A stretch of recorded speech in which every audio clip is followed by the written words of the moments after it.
Alright, hey, HadesOmega here. Welcome to the After Action Review for Virginia City Grand Prix 2025. Alright, HadesOmega raced it on April 27th, 2025 in the electric class. Alright, so this is the Sunday race. The Saturday race was the day before that. Alright, guys. And HadesOmega's raced this race for 4 years now, guys. 4 years, if you can believe it. This is HadesOmega's 4th year racing it. And I raced it on the Light B for 3 years, alright? And this is my first time racing it on a different bike, alright? My WR250E Mark II, alright? It's a WR250R that's been converted to electric with a QS138 motor, okay, guys? Alright, after action review. It's supposed to be what was supposed to happen, what really happened, and things we could do to improve in the future, okay, guys? So this year's race was tough, okay, guys? Every year, better and better electric bikes show up, man. Yeah, and this year was no exception, okay? Every year it gets tougher and tougher for HadesOmega to stay on the podium, but as you can see, HadesOmega was on the podium. I got the 2nd place trophy, alright? So there's already some kind of spoilers. You know, if you haven't taken a hint yet, HadesOmega took home the 2nd place trophy. It's kind of rare for Virginia City. Yeah, so for the electric class, they usually don't have the trophies already. They put you up on the podium, all right, and then they mail you the trophy later, okay? But in this case, HadesOmega got to take it home, all right? What I like about when they mail it to you is sometimes they put your name on it, all right? I like a personalized trophy, okay? But yeah, so HadesOmega took P2, all right, position 2 in the electric class, all right? In Virginia City Grand Prix 2025, it was kind of controversial, okay, guys? At least to HadesOmega, it was kind of controversial, okay? I will get to that when we get there, alright, guys? So, HadesOmega built this bike just for this race, alright? I built it just to do this race, or this type of racing anyway, but yeah, I built it so we can race a bigger bike in Virginia City Grand Prix, alright? And I will talk about the differences between the Light B and racing this beast, okay, guys? And yeah, okay, so the plan was to go there on Friday like I usually do, and then I camp there. I watch the race on Saturday, and then we go race on Sunday, and then I go home after the race, alright? So this year was different, okay, guys? This year they only took pre-registration, alright? You had to register before the race. You could not you can't do a walk-in registration, alright? You go, hey, I didn't register online, I'm doing a walk-in. No, they did none of that, okay, guys? So I think it's because they wanted to cap the amount of riders, okay? They don't want to. I don't know what the cap is, but I'll tell you this: on Saturday there was 520 riders, okay, registered for the race. So that's kind of nuts. So just imagine if 520 riders pre-registered for the race. How many more would there have been if there were walk-ins, right? So yeah, so it's very difficult to race when you got a lot of people racing, right? It's a safety thing. So I get why you did it, right? And then so another problem is on Friday when I was driving up there, I saw a Facebook post that said, hey, at the fairgrounds is where they have the camping. They ran out of spots for camping. I was like, oh shit. Well, like last year, I know every year it gets harder and harder to find a spot to camp at. And last year, my buddy Ted, alright, Ted Elswick, the guy that I raced in the first couple electric bike races, he said, hey, Ted built a garage in the back of his house. He has a house in Virginia City. He offered to let me stay at his place, alright? So that's what I did, alright? So instead of camping at the fairgrounds, we camped in Ted's garage, alright? And when I say inside Ted's garage, Ted built this huge garage. It's literally almost as big as his house, okay, guys? So it was pretty cool. And I'm really grateful for him for hosting me, alright? So thanks Ted, alright? Unfortunately, I didn't get to race Ted this year because Ted raced in the vintage class, alright? And then last year he raced against the novices, and yeah, he raced in the novice class last year because he got like a front row start or something. Okay, so but I supposedly almost might have raced. I was supposed to race against his son Max, all right, but he bailed out, all right. He was gonna race his dad's Varg. So Ted has a Varg, okay, guys. So he could have raced in the electric class. So hopefully one day we'll get to race with Ted again in the electric class, okay. He likes to race old bikes, new bikes, any kind of bike. Ted will race it, okay, guys. He's that kind of dude, all right. But anyway, yeah, thanks to Ted for letting me stay at his place. It was nice, you know. It was nice to not have to be at the freaking rodeo with like 100 other people, like hundreds of other people, and having to use like the porta john there and getting dusted, and it's all muddy over there at the rodeo. Yeah, it was a much more nicer accommodations at Ted's. Okay. Anyway, all right. So yeah. So that's how I got my accommodations for staying that weekend at Virginia City. All right, guys. So I went up there on Friday. So here's the situation with the weather, guys, and why I don't pre-register for races. Okay, guys. I look at the forecast, and I look at it. All right, and if I see any nasty weather coming up during the race, I don't register, all right, or I just won't go, okay, because I'm not pre-registered. But you have to be pre-registered for this race, all right. And since I podiumed last year, I'm like, man, I actually won it 2 years ago, and then this year I'm like, yeah, I'm almost like, well, we gotta try to at least stay on the podium, and we gotta try to beat Joel on the Ultra B, all right. Unfortunately, Joel didn't show up to this race. Yeah, last year we had an Ultra B and a Storm B racing, and they did very good, okay. And the HadesOmega is still on the old light B, all right. No, I came up on Friday, and I'm looking at it, and it looks fine, all right. So the forecast for the weather on Friday was, it was nice on Friday, all right. The weather was perfect, like 60s in Virginia City, all right.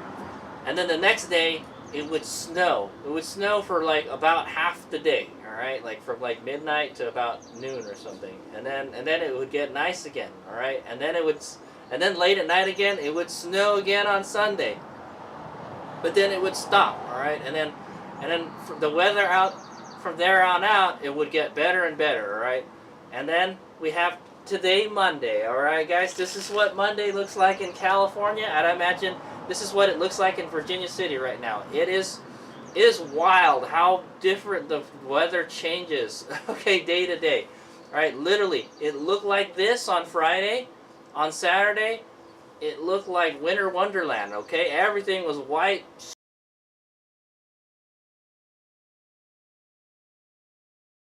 Snow everywhere. It was freezing, okay, guys? 30-something degrees. Yeah, that was the conditions we were racing in, all right, guys? And that's the reason why I don't pre-register, okay? But I was pre-registered, and I was like, shit, we got a race. They didn't call the race off, all right? If you guys remember, the very first time HadesOmega raced the Virginia City Grand Prix, it was in 2021, and we raced in like a storm, okay? There was a torrential downpour, okay, guys? It was awful, all right? Those conditions were the worst, okay? Fortunately, this was not as bad, okay? But the Saturday race was really bad. It's kind of like the reverse of that one race I was talking about. It didn't rain so much on Saturday, but it dumped on Sunday. So it was like the opposite. It snowed a lot on Saturday, and then it snowed less on Sunday, all right? So I would say the conditions were half as worse on Sunday than it was on Saturday, okay, guys? So that's a scoop there, all right? Okay, so that's the weather. I'm not going to talk about the weather too much anymore, all right, guys? But yeah, it was wild. That was the first time I've raced in the snow. Yeah, I think so. I think that's the first time I've ever raced in the snow, or when it was snowing, okay? And it's crazy how fast the snow comes in and how fast it disappears. It's kind of nuts. That's just how it is in the high desert, guys. Okay? So I came in Friday. You know, I got myself all situated at Ted's place, and then I watched the racing on Saturday. Ted went to go work. He volunteered to work out on the course, and then I watched the race. Okay, so I got to watch the race from the balcony at one of the restaurants there that was near the starting line, so that was pretty cool. I'd never done that before. I was like, oh damn, you can see everything, all the riders all the way to the back. I was like, damn, that was rad. So I watched the start of the race. It was coming down, snow, you know, everything was wet, you know. Yeah, and I think maybe some riders probably bailed out because of the weather conditions, right? Maybe they couldn't get up to Virginia City or something, all right? Yeah, so there's that. But they said they had 520 riders on Saturday, okay? And so I kind of get, and the good thing about coming on Saturday is you can kind of get a sneak peek of what the course looks like. You know, you can ask the riders out there for one thing, all right, and then yeah, you can see like the start of it. So the start, you go down the main street, and then you hang a left, and you go down the street, all right. There's a long asphalt, you know, it's all asphalt, all right, all the way downhill, and there's steps, so you can get some air, all right, guys. Yeah, it's pretty nuts, man. You just go all the way down the hill, you hang a right, and then the dirt is right there, and then that's where you start riding on the trails and stuff. Okay, it's the same. It was the same as last year, but not on the red loop. Is not the same as last year. It was the course is a lot different. All right, okay. So that was the race on Saturday, and then I kind of hung out at Ted's for a while just to get out of the snow, and then yeah. So throughout the day, actually the conditions got a little bit better, but those riders came in, they were just caked with mud. The conditions on the course were not ideal. All right, it was a lot of mud. You know, yeah, it was yucky. The good thing is it was snowing and not raining, so you know your goggles don't get all wet really fast. Okay, but yeah, the riders were coming back just caked with mud. Their bikes are all brown, the riders all brown. You know it was a mud race. Okay, guys. So I'm like, oh shit! Get ready, Merlin. That's what we're gonna look like tomorrow. I hope the WR250E can handle it. Okay. The good thing is it's a motorcycle, all right. It's a Yamaha motorcycle built to do some off-roading, all right, and it delivers, okay, guys.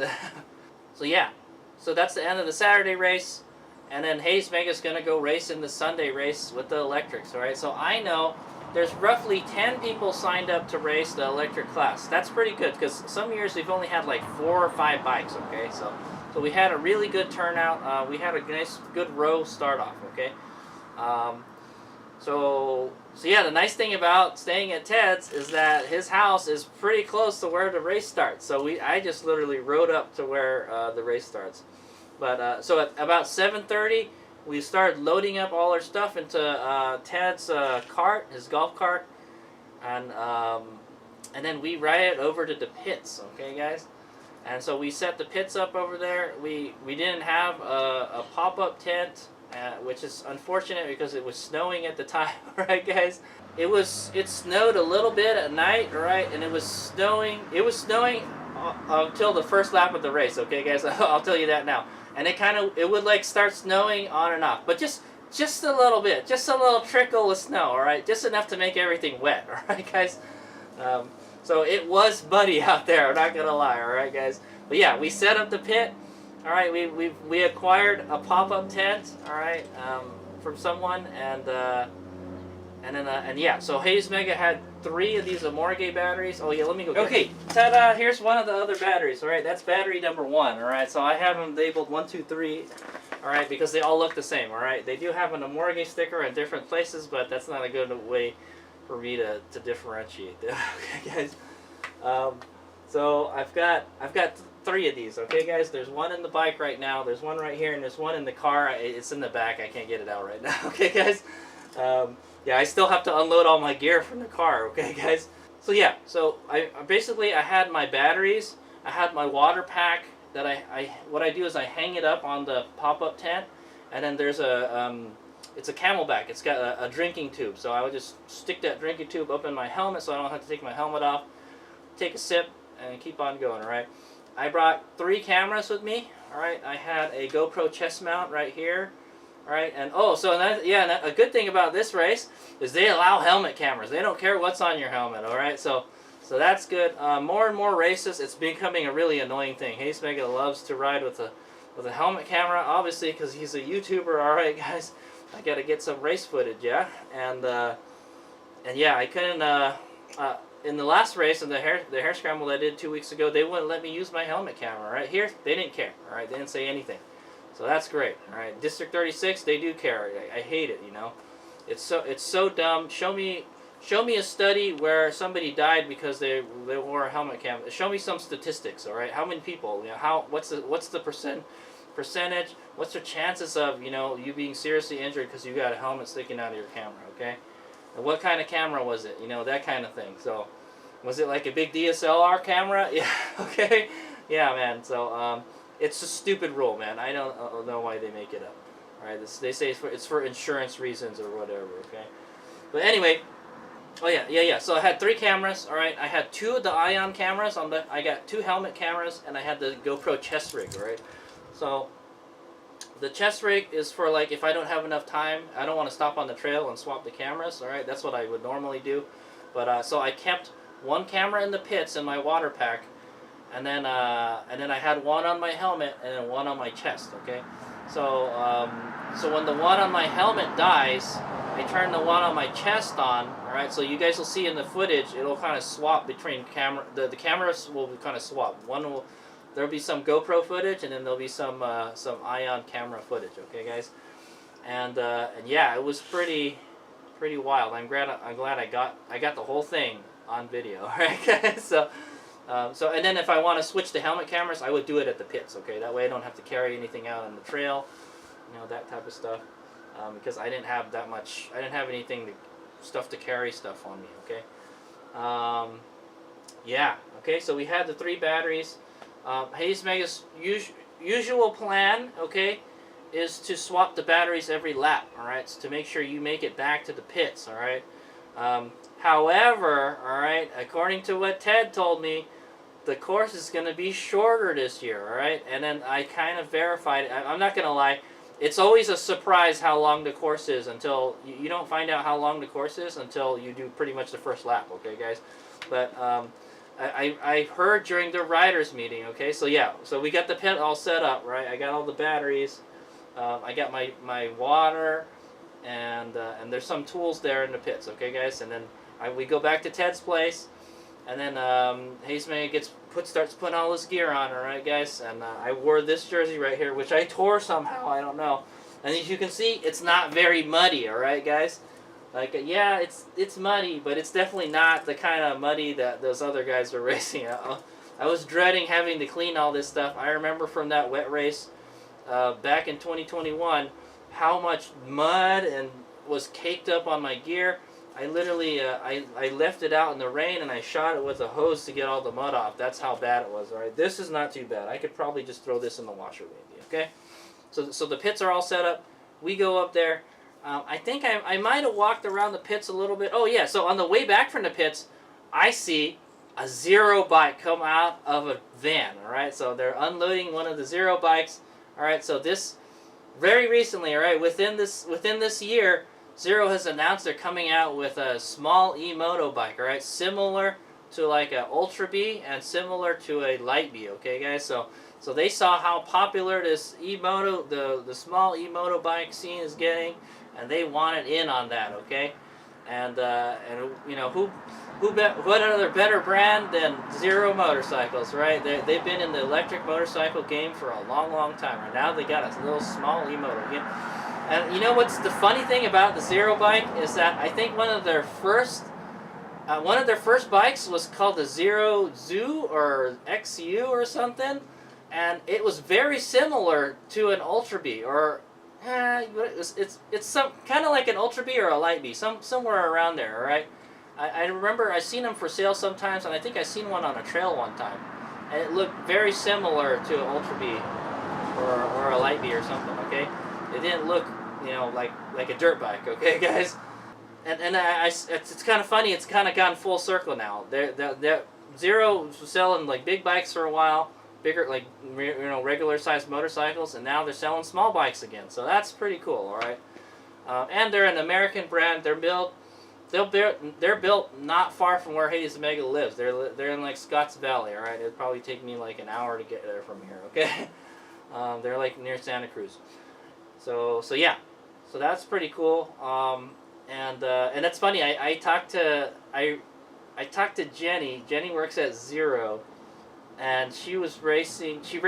I think she raced in an adventure bike class. I don't know. She was doing some kind of race at Virginia City, and she told me she worked at Zero. And I said, why aren't you guys racing in the electric class out here? We have a class for you guys. Come on. I told them, like, bring an FX up here. Bring an FX and a bunch of batteries. You guys will do good. Because you guys got an actual motorcycle, all right?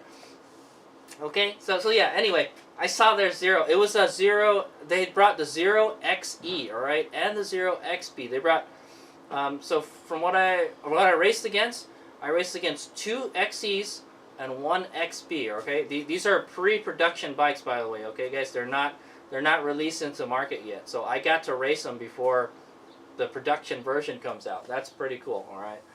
And I looked at them, and they look pretty sweet, all right? They look pretty high quality, pretty high quality product, all right? What you would expect from Zero motorcycles, okay? Yeah, okay, so the XB is kind of like an Ultra B, all right? It's like an Ultra B size. And if I was to compare an Ultra B to like a gas bike, I would say it's similar to like a 230, okay? Not quite a 250, okay? And then there was the XB, all right? The XB is like a light B, okay, guys? It looked a lot like a light B. I am mistaken it for a light B on the trail, okay, guys? It looked kind of smaller than a light B, actually. So, okay, so I knew Zero was there, okay?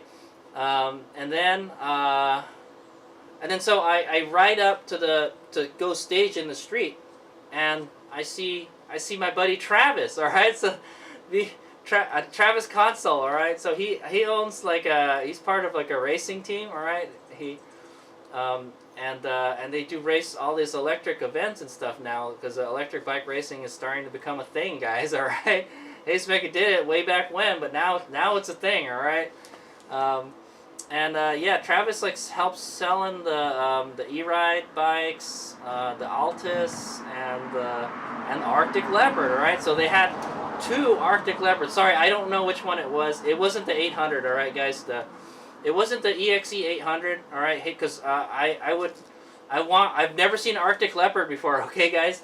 Arctic Leopard it's like a Chinese brand motorcycle. All right, and it's similar. They sell an EXE 800, which is similar to probably like this bike. Okay, it's kind of like a Varg.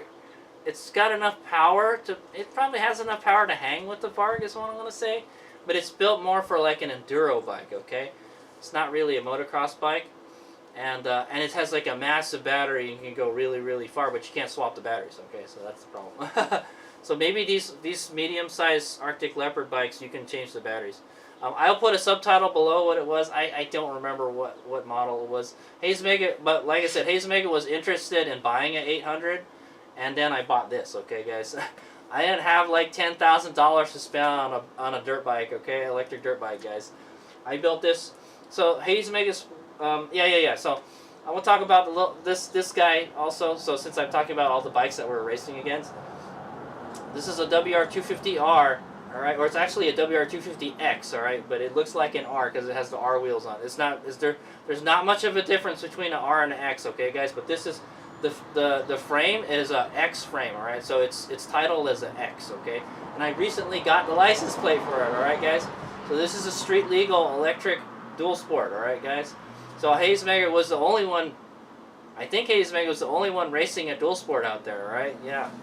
Yeah, so a street legal electric dual sport is basically what this is, okay, guys? It weighs in at about 200 pounds. It's very light for a 250 size bike, okay, guys? To give you an idea how light that is, it's probably as light as an Ultra B, okay? If anything, it's probably lighter than an Ultra B. It doesn't look like an Ultra B, okay, but it's very light. However, the battery is kind of small, all right? So it has a 72 volt, 40 amp hour Omega box battery, right? They call it a cuboid battery, okay? I did a whole video on this bike, all right? I'm not going to go too much into detail, but it's 72 volts, 40 amp hours. HadesOmega did some testing at Metcalf to see what kind of range we got. We got 24 miles until the battery died, and I raced it in a hare scramble, and we rode 21 miles, all right? And it still had like 30% charge in it, so it can go the distance. For Virginia City, yeah, okay. So last year for Virginia City, it was 15 miles, all right? 15 miles a loop, all right, a lap. And that's a lot for an electric bike to do, okay? So, so 15 miles, if this can go 24 miles, that means you couldn't do 2 laps on one battery, okay, guys? So that's why HadesOmega, when I told you in the beginning, I plan to swap the battery every lap, all right, guys? However, thanks to my buddy Ted, he made a suggestion saying, hey, you got to make the red loop, you guys got to make the red loop shorter so these electric bikes can have more fun out there, okay, guys? So they shortened the race. From what I heard, it's 8 miles, all right? It's literally half the loop, all right? Or it's half the distance as last year. So that's very good news for the electric bikes, all right? Because we can't go that far, all right? Unless you got a gargantuan battery. I do know, like, a Stark can go, like, probably close to 50 miles, almost. Like, yeah, 40, 50 miles, somewhere around there, okay, guys? Yeah, I'll compare all the bikes later, okay, guys? I'm not going to talk about that right now, okay? But, yeah, it makes it better for us. So HadesOmega's plan had changed, right? So I was going to do it every lap, so... But then I was like thinking, I did the math, like, well, if it's 16 miles, we can definitely do at least two on one charge, right? Because 8 times 2 is 16, right? 8 times 3 is 24, all right? So we know the range of this bike till when it dies is at 24, and you don't want it to die, all right, guys? You never know. You don't want to get really close to your drop dead range, all right, guys? So that's why I said, okay, 2 laps, all right? 2 laps, and then we swap the battery. I'm not playing this pushing the bike to the finish line game, all right, like I did for a couple years, okay, guys? Yeah, I had a bad battery last year, and I had to push the bike to the finish line into the pits, all right, and it was not fun, okay? I don't want none of that, but these batteries are fresh, and they're great. Yeah, I'll talk about them after the race, okay, guys? So yeah, okay? So the plan had changed from changing one every lap to every 2 laps, okay, guys? Yeah, so it weighs 200 pounds, all right? So 200 pounds, it's pushing 21 kilowatts, all right? And it has an EBMX X9000 version 2 controller, all right? So 21 kilowatts. It's about as powerful as my Lightbee. It doesn't feel as powerful as my Lightbee because my Lightbee is like 50 pounds lighter, but yeah. It's not as powerful as my Redshift, all right? My Redshift feels like it's got like twice the power, okay, guys? But 20 kilowatts is enough to go on the trails, okay, guys? And we're really all we're limited to is not the controller, the battery, all right, guys? This battery is rated, oh, I didn't talk about that. The battery's rated for 250 amps continuous discharge, okay, guys? And it has a peak discharge, all right? Or a burst peak, you know, whatever they call it, of 400 amps. So I've been able to reliably run this bike at like 300 amps, okay? I have it set for 250 amps, all right? But with the field weakening and all this other stuff, you know, yeah, with the field weakening, it kind of bumps it up to like 300 amps, all right? Which is okay, I got my calculator out here. 300 times, let's say we have 72 volts. All right, that's 21.6 kilowatts. All right, so that's perfect. All right, because that's what I have the bike set up to. All right, so all right, there's 3 modes. There's actually 4. No, there's actually 5 modes. All right, there's a reverse and a 0 that don't even count those. Mode 1. All right, it's kind of like the Redshift, right? How the Redshift has different modes. Mode 1 is 11 kilowatts. I think it had it set to 11.5. It was 10 before, but I was like, it's kind of too slow in 10. And then mode 2. Mode 2 was 15 kilowatts, all right? HadesOmega had planned to use mode 2 in the majority of riding, all right? I would put it in probably mode 2 or mode 1 when I'm going down hills, I don't want to like accidentally whiskey throttle it. Okay. Also, before I get to Mode 3, I tuned the throttle a little bit. I tuned it so it's a little snappier. All right. I moved the throttle expo up from 0.3 to 0.4. Maybe we could probably done more to make it a little more snappier. I also increased the deadband, the throttle deadband, to 4%. Okay, you don't want it. You don't want like a hair trigger freaking throttle. Okay, you don't want to just twist the throttle and it takes off, because when you're riding on a trail, the bike is moving all over the place, and you can accidentally twist the throttle and whiskey throttle it. Okay, so I set it to 4. Okay. Also, HadesOmega is, I'm getting old, and I don't know what I did. I injured my wrist in a supermoto race recently. I don't know how I did it. And my wrist has been hurting. I can't really twist the throttle as much. All right. So I put a cramp buster on there, the little panel thing. All right, and yeah, so it's much snappier now. Is what I want to say. All right.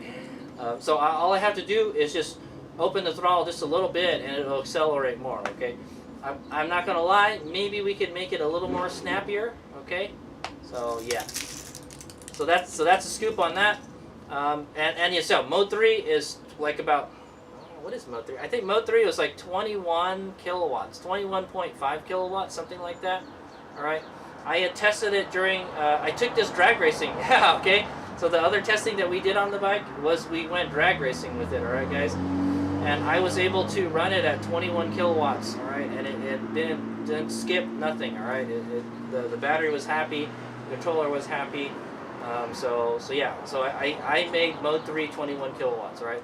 Originally I was just going to do 10, 15, and 20, but we added an extra kilowatt in there, okay? And it can handle it just fine, okay, guys? Yeah, tuning a controller is tough, guys, all right? Especially when you have a home-built bike, all right, guys? This is what this is. It's a e-bike conversion, all right? It's kind of crazy, all right? You're using components to make a bike, electric. Okay, so that's the important stuff about this bike, all right? So we're running 21 kilowatts max, all right?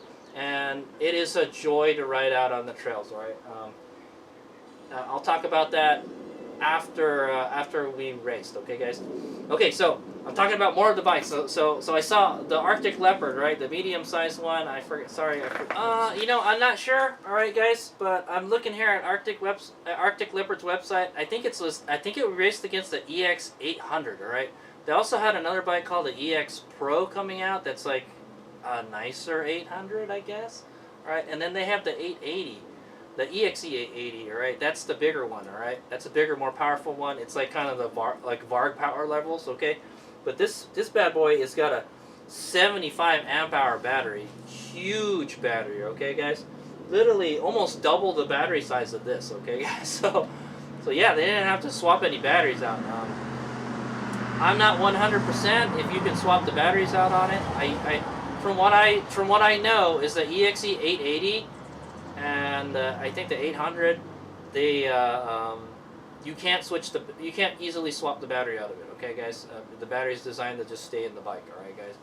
So yeah, and I'm not gonna lie, HadesOmega was looking at buying one of those, but it was just too expensive. So the EX800 comes in at $8,000, and the EXE880 comes in at like $10,000 almost. Okay, guys. So yeah, it's too expensive, man. I could buy a Varg for that much. So I really wanted one, but I didn't have the money, and this is what I could afford. Okay, guys. A homemade motorcycle. All right, which I think is kind of cool because it's like, I built it, right, type of thing. Okay, so yeah, we had that. All right, I think the bike was an XE800 is what it was. I didn't have like any name on it or anything, right? But I saw it, and Travis was riding it with somebody else. All right, and I'll probably go over their names when we go over the. And then so when we got up to the main street, all right, and we're in the back, all right, I was hanging out with Travis to get out of the snow. Oh, there was two smaller e-bikes that showed up, all right. It was a Talaria MX4, okay, and then there was a Sauron Lightbee, okay. So we still got the good old Sauron Lightbee racing in this class, guys. You know, I'm not gonna lie. When I was out there and looking at the light beam, I'm like, no, I don't want to ride that thing in this stuff. The light beam does not like rocks, and the light beam does not like mud. All right, guys. Um, anyway, so the scoop is, yeah, there was a light beam and a Talaria MX4, which is a pretty good bike already out of the box. He told me it wasn't one of the newer Talarias. HadesOmega rode a Talaria MX5, and it was a very nice bike. I think it would have done pretty good in this race. Oh, by the way, the Arctic Leopard had Cirrus suspension on it also, okay? So, like, really top-of-the-line e-bike suspension, all right, guys? I've been hearing that name come up a lot, all right? And they're not cheap, okay? That's the problem. You're looking at, like, $2,000 for the forks or something, okay, guys? So, ridiculously expensive, all right? I have KYB forks, okay? So yeah, there was a Talaria MX4, all right, and the guy had one arm, all right? So that's the first time I've seen anybody racing an electric bike with one arm. Actually, it kind of makes sense because he didn't have a left arm, so he could twist the throttle with his right arm, and he had this little thing to stick his arm into it, so he can hold the left handlebar, okay? And he would just twist it. So there you go, guys. That's one of the good things about electric bikes is that there's no clutch. You know, you don't have to. All you have to do is twist the throttle. All right. The thing he was telling me though, is that he said he didn't have a rear brake. He had no rear brake because he doesn't have a left hand. Okay, guys. So he can't actuate the left hand rear brake. So in that situation, you want a foot brake. Okay, guys. And I don't know if they sell one for a Talaria, but I know on the Lightbeat they do sell a rear brake kit for a Lightbeat. Okay, guys. So maybe I don't know. I think he should totally get a foot brake kit. Okay, so he can take advantage of what he's got. You know, what limbs he's got. All right, guys. Yeah, but that was pretty cool, man. I'd never seen a dude. More power to you, dude. I never seen a dude race with one arm. I have raced against a guy with one arm in a flat track race. Okay, so yeah, man. It just because you don't have an arm, all right, or a hand, doesn't mean you can't race. Okay, that was pretty cool. And then there's another guy. He was on a light bee, all right, and he had, I think it looked like a stock light bee. It was like a bone stock light bee, but he had a 60 volt Qi battery, right? It's a 60 volt Qi battery, like 70 amp hours. He told me, some ridiculous capacity, all right. So HadesOmega has a Qi Gladiator 72 compact, and that's only like 38 amp hours. That's literally twice the amp hour capacity, all right. But it's only 60 volts, all right. Man, I'll tell you this, 60 volt Sauron, you're going to have some trouble at Virginia City, man. You're going to need to climb up those steep hills, and 60 volts will not cut it, alright, guys?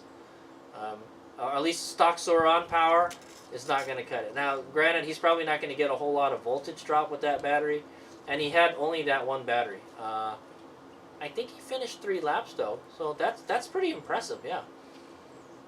There was another guy that he raced it last year, and I think he got second last year. Well, no, he got third last year, and yeah, he had a big Qi compact battery. Or he had a big Qi battery also on his bike, or a Chai battery, whatever. Okay, so yeah, so it was kind of like a stock Sauron with a big Qi battery. Okay, 70 amp hours. That's a lot of range, all right. So I don't think he was planning on swapping it. Okay, guys.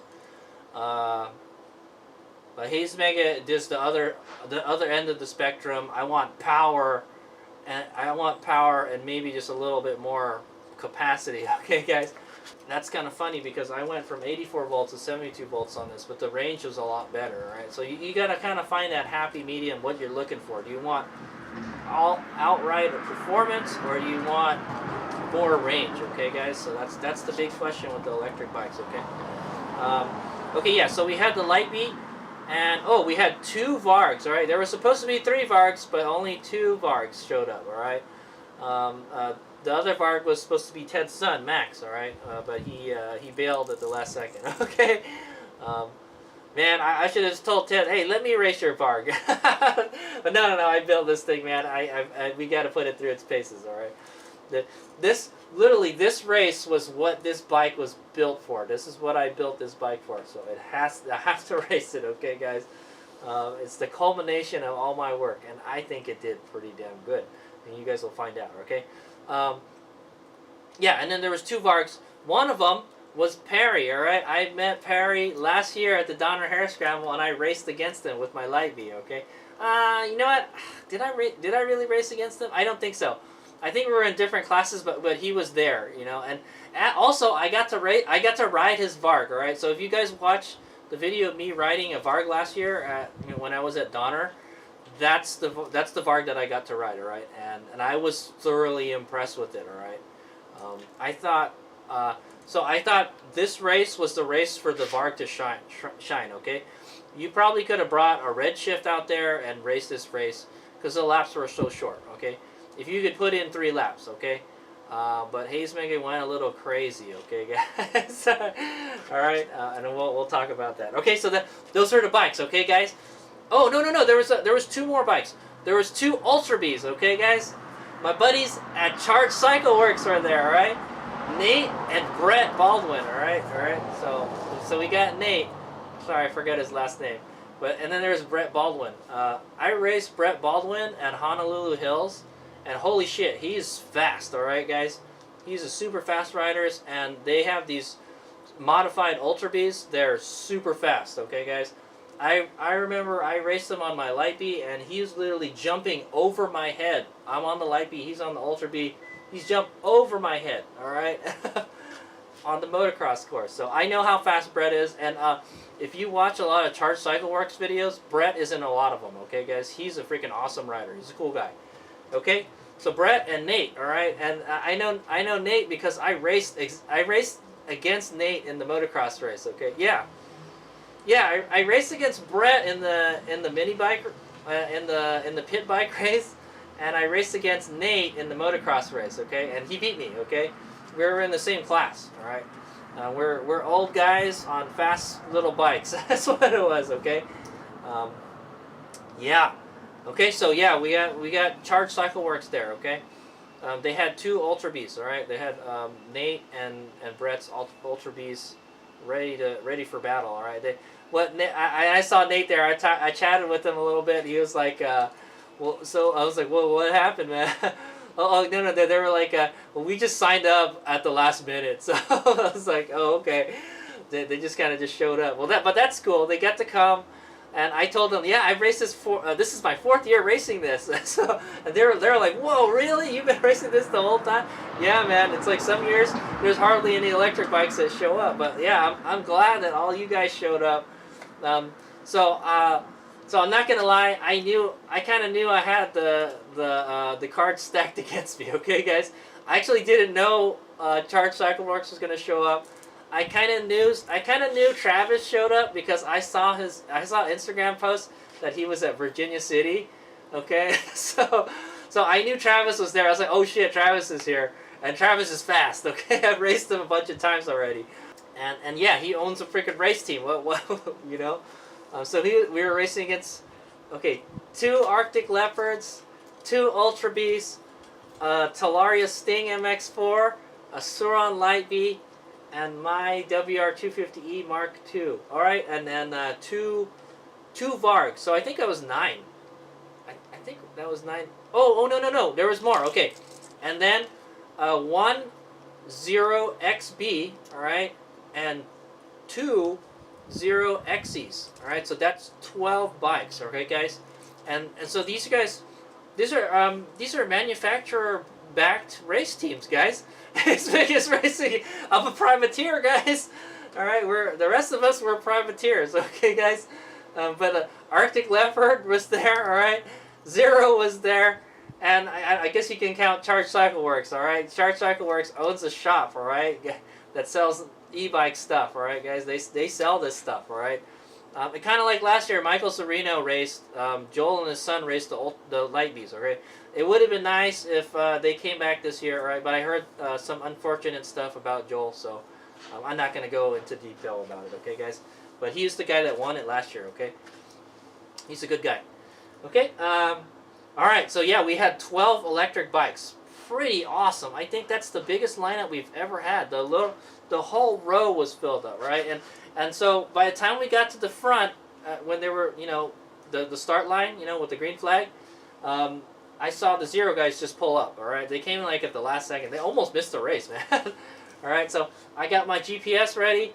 I restart the GPS like 3 rows before the green flag comes up, all right?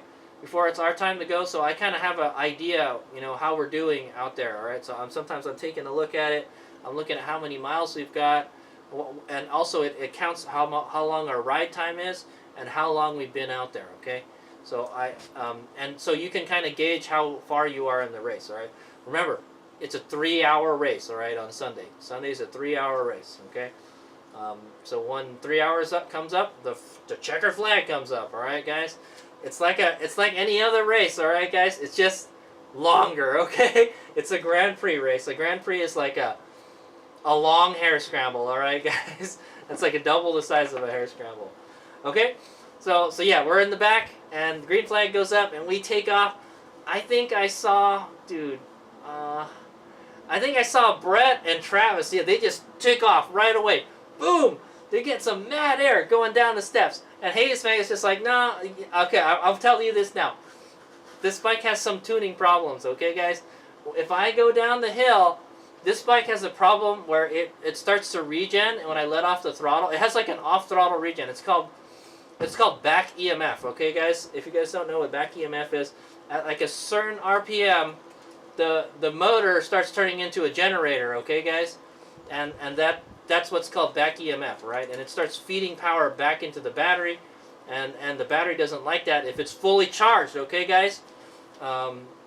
So we're just rolling down the hill really fast, and I'm not on the throttle. It's trying to regen, and then it's trying to overcharge the battery. So I already knew I was going to have trouble going down the hill. So basically, the good thing is the controller doesn't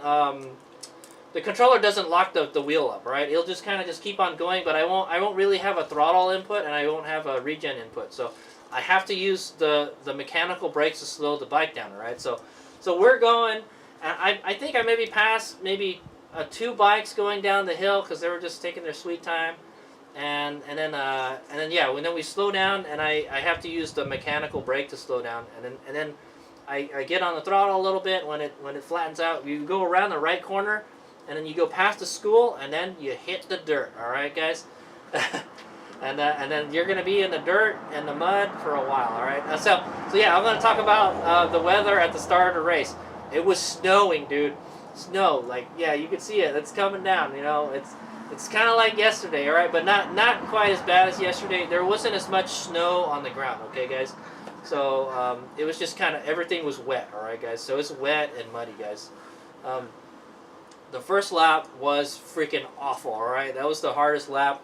It was so greasy because it just snowed the night before. Everything is all wet, and, from the race, guys that raced with us on Saturday, it was all kind of grooved up and everything already. But it was slimy, guys. It was really sticky and yucky.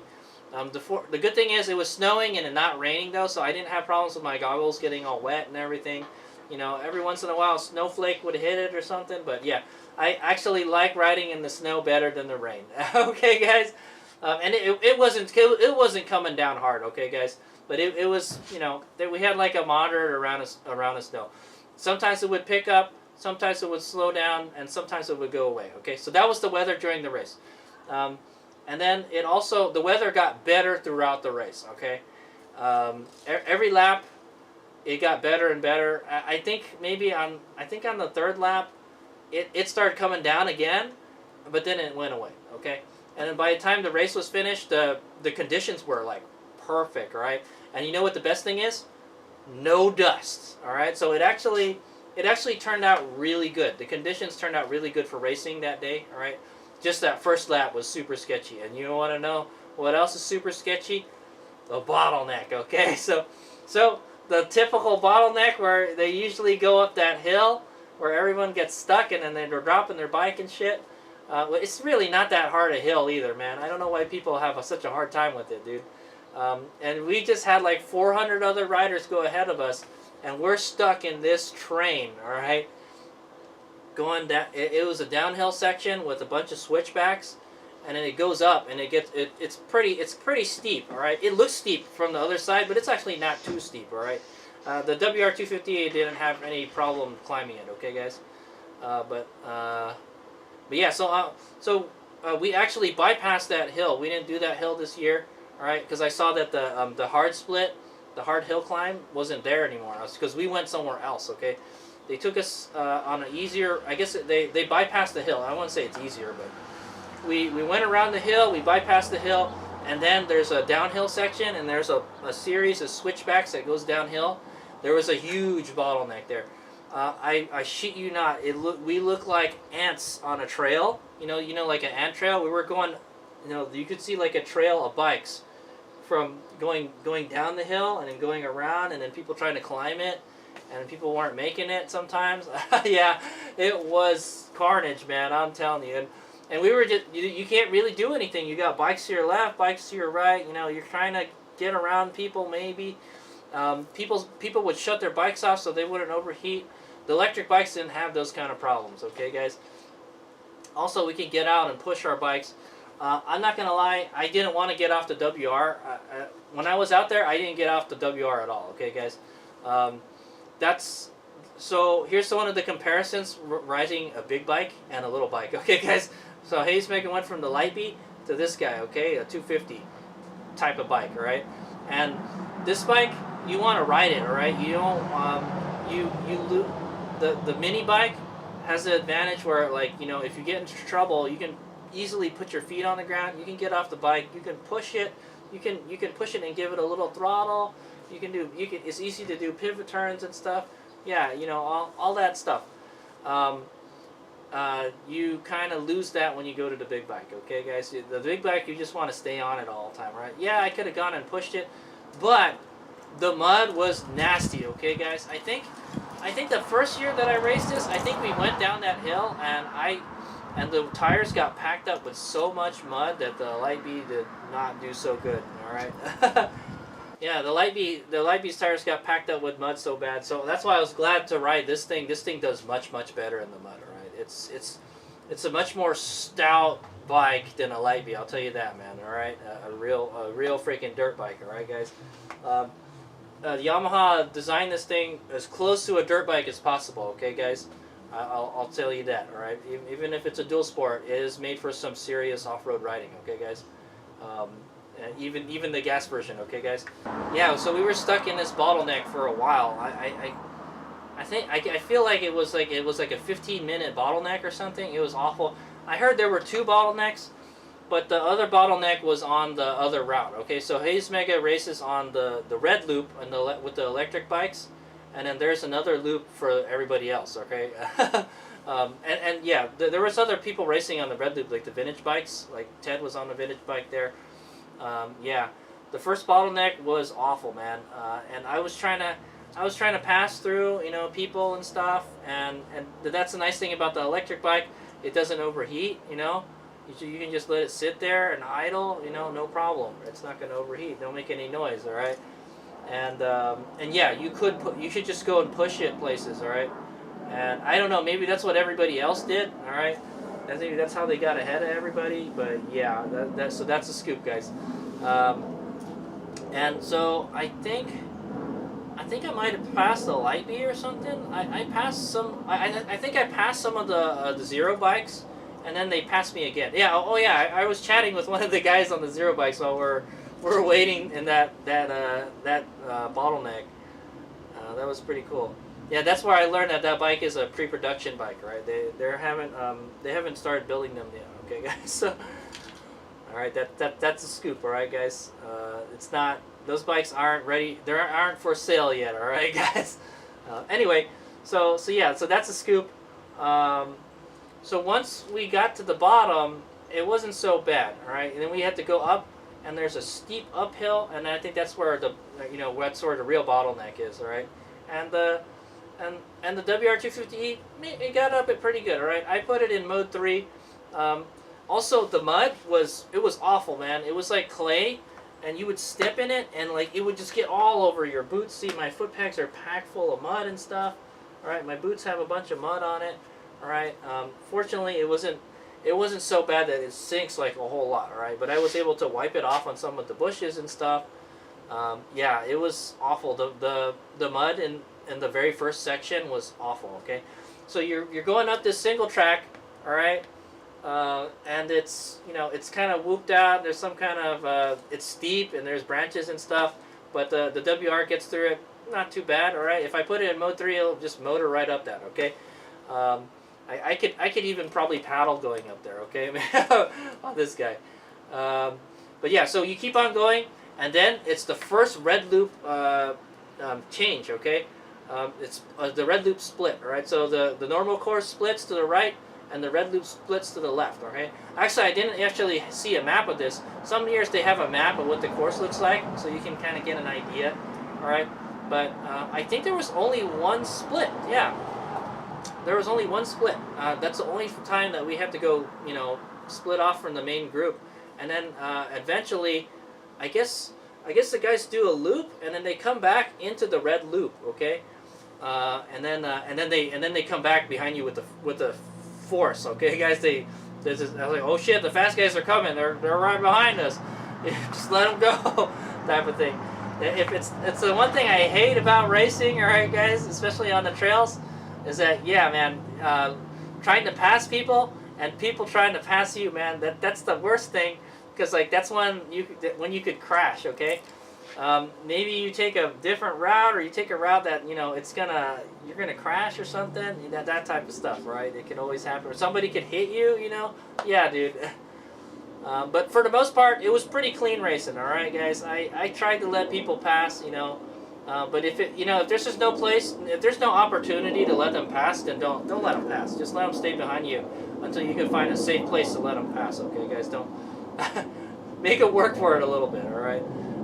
Yeah, I don't want to be a dickhead and hold everybody up, but yeah, it's like, if it's not safe, I'm not gonna let you pass, man.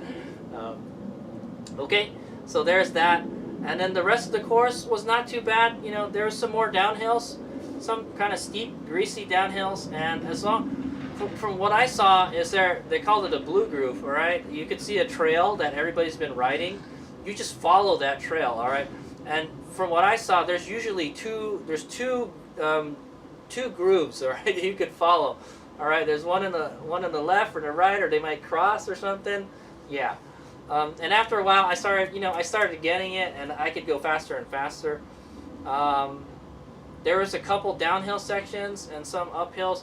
There wasn't any I'm not gonna lie, there were some kind of steep hill climbs, but there weren't anything crazy. Okay, guys, nothing to bottleneck. All right, on the red loop. All right, there was, so after that one first downhill section before the red loop change or split, that was it. All right, there was no more bottlenecks after that. But I heard there was another one on the main course. Okay, so but good thing we weren't there. All right, guys. Yeah, and I hate it when people pass you and they just roost you, man. Like, you know what? Most of the stuff that's on me, all the mud and stuff, that's from people roosting me. Okay, guys. If I'm out there riding by myself, it's nice. It's quiet. I don't hear anything. Like, I'm just rolling right along with the electric motor. It's like it's kind of like, man, it's kind of nice. It's kind of peaceful out here, type of thing. You know, I'm kind of like in the zone type of thing. Okay. And yeah, so that was the course. Okay, guys. I think there was we go down a hill and then we cross a road and then we go. It's all HadesOmega's races enough times where a lot of these trails look familiar. Okay, guys.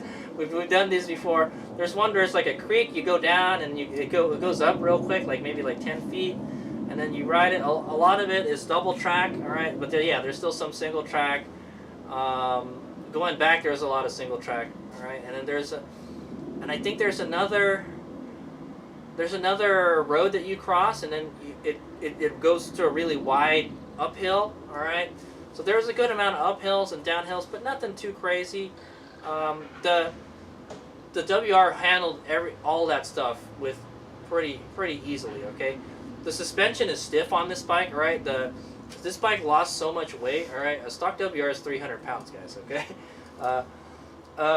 so now you've got a 200-pound WR. So it's oversprung now. Okay, so that's what I feel like. It's oversprung. I need to get a softer spring for the front now. I feel the rear is too soft and the front is too stiff. So I think if I soften the front, it'll be better.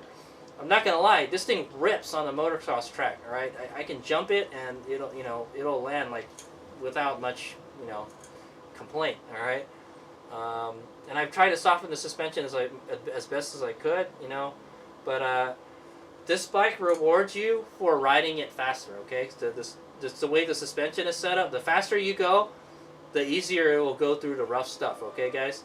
There's a bunch of rocks and stuff on the course, and it's not like they're not loose rocks. I mean, there were loose rocks, but there's rocks just like stuck in the trail and stuff, and they're slippery. And then now you got mud and water all over them. They're super slippery. Okay, and this bike did not like that. Okay, every time I would hit a rock or something, I felt like the bike was going to go out of control. I feel that if I got a steering dampener, it would help on this bike, all right? I think a steering dampener would help. Oh, yeah, also, I didn't talk about it. I was planning to get steg pegs for this bike, all right, to help me climb hills, all right? I had to tell myself, well, I had to tell myself as the race went by, you need to grip the bike with your legs, all right? You have to grip it tight so your upper body won't get tired, all right? So... And also, HadesOmega gets lazy, and I just sit on the bike and I ride it like we're riding a street bike, You can't really do that. You can't do that because it's going to be hard on your arms, right? Because what I noticed, all right, so I'm learning stuff about riding this bike all the time. You want to ride this thing in the attack position, pretty much all the time, all right? Like sitting down, attack position, standing up, attack position, all right? You don't want to stand. You don't really want to stand straight up because you're kind of, it's not. It's a dirt bike, all right, guys. You got to ride it like a dirt bike, all right. You ride the dirt bike into attack position, all right, guys. So yeah, and then that way you got less. You don't have to grip the bars as hard. Your arms act as like a kind of shock absorber type of thing. Okay. So yeah, the Lightbee doesn't have. The Lightbee does not have good ergonomics, okay, guys? So it's hard to get into that attack position, right? But this bike, no problem, right? Also, it's wider, so I can grip it more with my knees, all right? So the problem is, it's not wide enough. I feel like it needs to be wider, and that's where the steg pegs come in, all right, guys? I've ordered a set of steg pegs from a shop in Australia. Dude, they're made in Australia, guys. What can I say? They sell some of them in the United States, but they're hard to find in the United States, all right? Especially for this bike, all right? Parts are really hard to find for this bike. So I ordered them, and they didn't get here in time, unfortunately. So we're going to have to test it out in another dirt bike race, okay, guys? What I heard, they'll help you a lot when riding in the desert, okay, in the sand and stuff, because that way you could stand in the attack position for long periods of time, riding in the sand. But I wanted it for doing the uphill, so I got something to grab my legs to, and then so I don't have to pull up on the bars when I go up the hills, because that's what's killing my upper body. Okay, guys. And yeah, and then yeah, the front it's too stiff, man. Like when I hit a rock or something, it's really jarring. All right. I wish the suspension was a little more plush. Okay, guys. But yeah, it got through it pretty easily. The 8 miles went by pretty fast, guys. By the time you get the last section is on 6 Mile Road, all right, guys, and you take the 6 Mile Road and you take that back to Virginia City on the asphalt, okay. So the last part was like a kind of Superboto section, all right, guys, and so when you get back on the asphalt, guys, the whole road, the whole course is just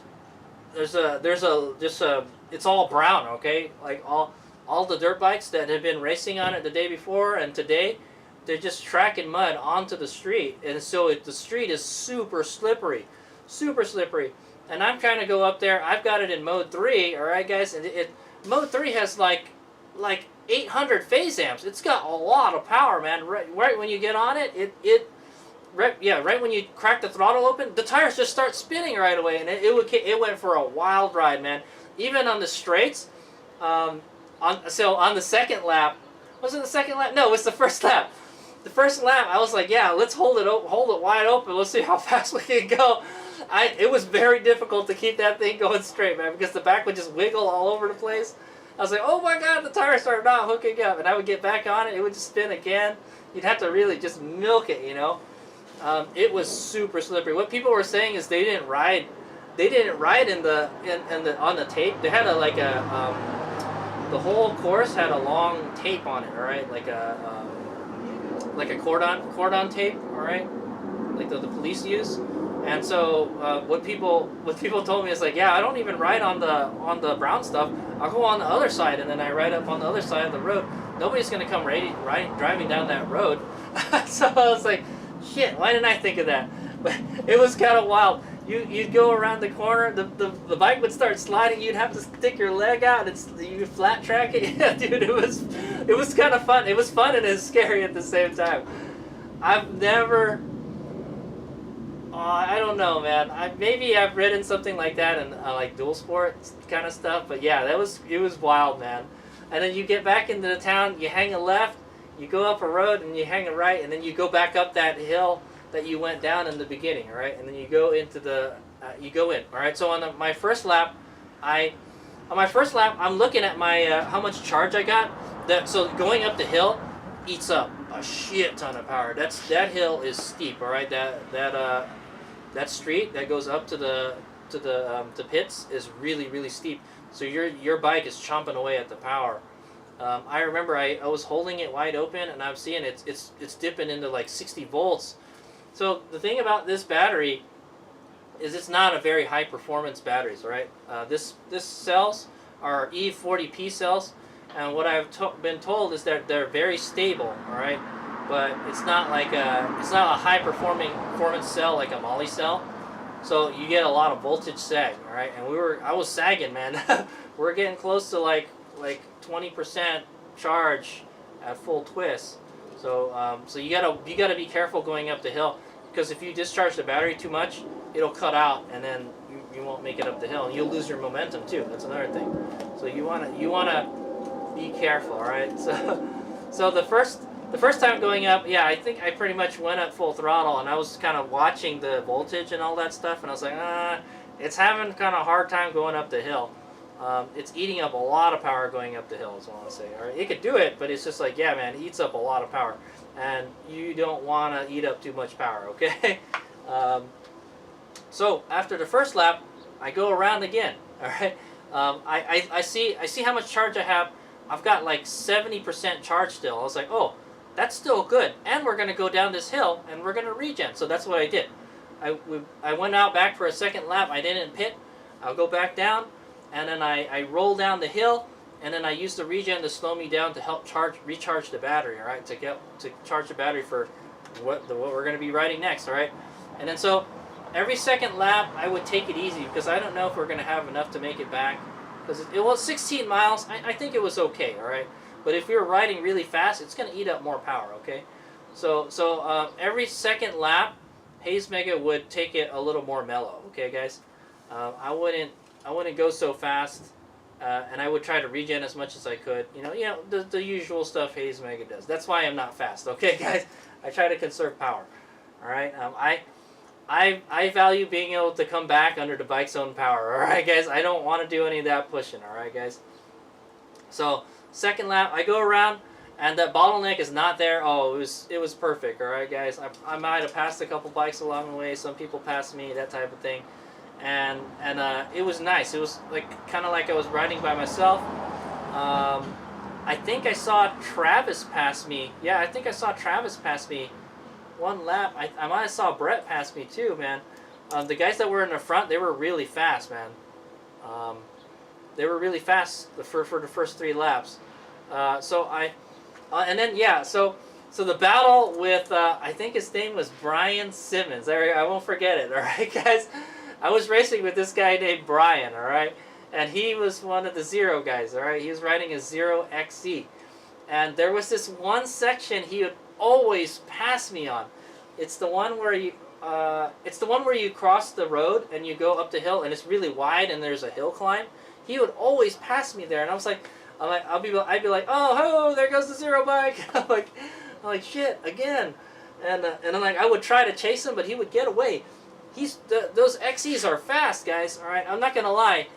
The ideal bike for this race is an Ultra B. Okay, guys, that size of bike is perfect. It's not too big, it's not too small. and it'll gobble up the terrain pretty good. It's got more, it's more robust than a light B, and it's got more suspension travel than a light B, right? Especially these guys had like Cirrus suspension, guys. That's like the newest, best suspension you could buy. It's not cheap, okay, guys. That's what I'm competing against, all right, guys. So these are actually modified pre-production bikes, by the way, okay, guys, for racing, all right. They raced it in a desert race like not long ago, okay, guys. So I've been watching them, and yeah, so I actually wanted to race that race on this bike too, by the way. So that was the scoop, guys. Me and him would be racing every lap, all right. So I come in for the third lap and I pit, all right. So this is the worst pit, guys. I had to swap the battery. I was drinking, and I actually had a pit crew. Ted's friends were there helping me in the pit, all right. So it was nice to have somebody assist me, because this battery is kind of a pain in the butt to switch out, because it uses straps to hold it onto the bike, okay. So I unstrap the battery, I unhook it, I take it out. They gave me the new battery, and I'm trying to get the strap, and oh shit, I can't find it. And I pulled the strap out all the way. I'm like, oh shit, I pulled the strap out all the way. I wasn't supposed to do that. And I'm all telling them, can you feed this through? It's got to be underneath the battery tray. And I'm telling them, like, here. And I stick my hand under there, like, yeah, it's gotta come through here. And like, yeah, I'm fiddle fucking around with it for like a minute, you know. I'm wasting time. And so I finally get the straps on there. All right, it wasn't easy. The good thing is the strap that holds the battery tray to the motor mount was fine, okay. So it doesn't come out, all right. And also a good thing is I color coded the straps. I colored it with a paint marker. So there's a blue strap and a silver strap. So all I have to do is match the buckles. I painted the buckles too. I had to match the buckles to the strap, because I switched the battery for a supermoto race, and I was like, holy shit, man! I got the straps all crossed up and everything. I was like, this is the wrong strap. This is not working. So I color coded the straps so I could tell which one goes to what. So if I grab the wrong one, oh, I got to grab the other one. Okay. So that definitely helped a lot. All right. It definitely saved my bacon in this race. And then you got to stick your hand inside the frame, connect the battery. The good thing is the battery and the connectors, they come together pretty nicely. All right. I have on occasion tried to connect them backwards, and yeah, they won't come in backwards, right? Because they're keyed. I wish it was a smaller freaking QS10 connector, man. All right. Anyway, so yeah, so that's the scoop, guys. We come in in the pits, and I think my camera still works, but I'm already switched to GoPro because I thought my camera was dying. We switched the battery, and then we went back out. All right. And so I know this is the third lap, and I got a full charge, and I know we're getting great. From what the rules say is that we're graded on the first 3 laps. We only have to race 3 laps, all right? But HadesOmega's got 3 batteries, and I know now I can do 2 laps on 1 battery, all right? Because it's only 8 miles, all right? So the course wound up being a little more than 8 miles, because when I did the math later, I was like, that's weird. It's not going to be 16. It's more like 18 for the second lap. So it was more like 8.5 miles, but still, you know, this could handle it pretty good. I was like, shit, we could do 2 laps on a battery. I wouldn't chance at doing a third, because we would have been dead at, you know, if we tried a third lap. So I said, okay, you know what? I know I'm not faster than these guys. These guys are super fast, all right? Travis and Brett and Nate and all that. They're really good riders, okay? So I knew, like, hey, you know what? Just try to do as many laps as you can. I told myself, well, I brought 3 batteries, and I'm going to use 3 batteries. To do 3 laps would only take 2 batteries, all right? But if 1 battery can do 2 laps, then that means we can do 6 laps before I'm totally out of juice, okay? I got no more batteries. I don't have a 4th battery, guys, okay? So I told myself, okay, this is the 3rd lap. I think this is the one we're getting graded on, all right? So you got to try to go as fast as you can, all right? So I went as fast as I could, and boy, I can tell you this, like, after a while, I got used to the power, all right, guys? This thing, I mean, it's big, so it doesn't feel very powerful, but like, when you got it at 21 kilowatts, it rips, okay, guys? I've had this thing pull more than 300 amps before, and it is fast. All right, guys, it's deceptively fast, this bike. Okay, and it just chomped up the terrain. So in that one, on that third lap, I learned that, dude, this bike, if you ride it fast, it rewards you. Okay, so it's kind of like riding a two-stroke, right? Like, you know, the whoops and stuff. I'm like, oh shit, there's whoops. It's just bum bum bum bum. I was like, oh shit, it went over that like no problem, because we're going pretty fast. Okay, yeah, it was pretty nuts, man.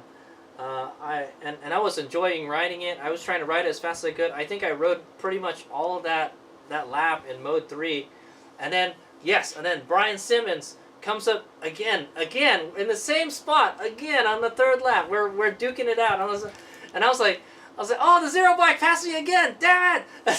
So I try to chase him as much as possible. He's going up that steep hill, and he almost crashes. All right, guys, he almost biffs it. He gets like he gets all bent out of shape, and I said, see ya. I took off, and I finally passed him. All right, I was finally able to beat that guy Brian on the XE. All right, the other XE was way ahead of us already. So yeah, man, and so I was able to finish that lap before the XE. All right, so that I looked at the results. Or I looked at the results last night. All right, and so when I came in on the third lap, I was 6th place. All right, and then Brian came in 7th place.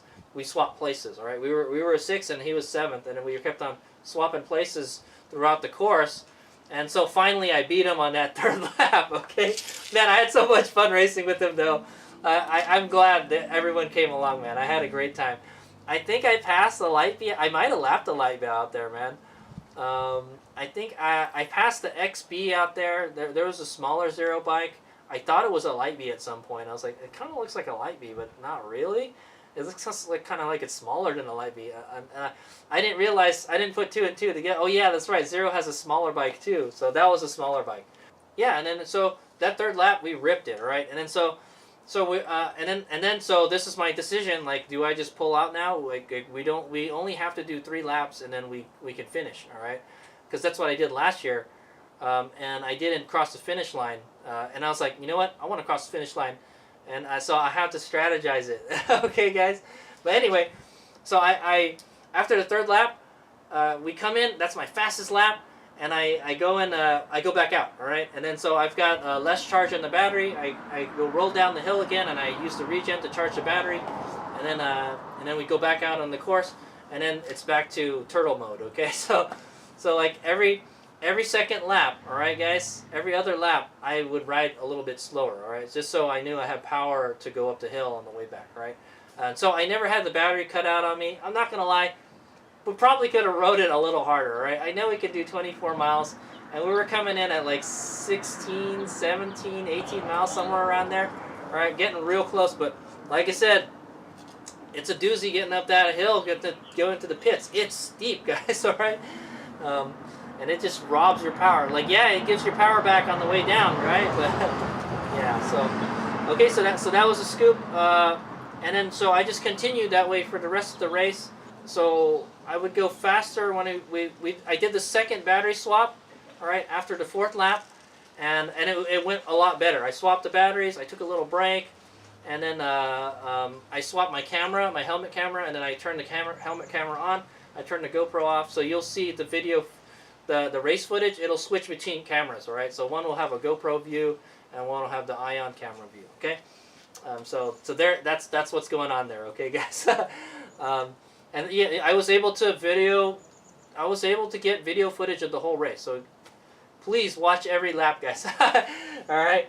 I will have 6 videos, all right, guys, of every lap. But they're short. They're not very long laps, all right? So it felt like a hare scramble. Yeah, that's what it felt like. The course, it was like a hare scramble course.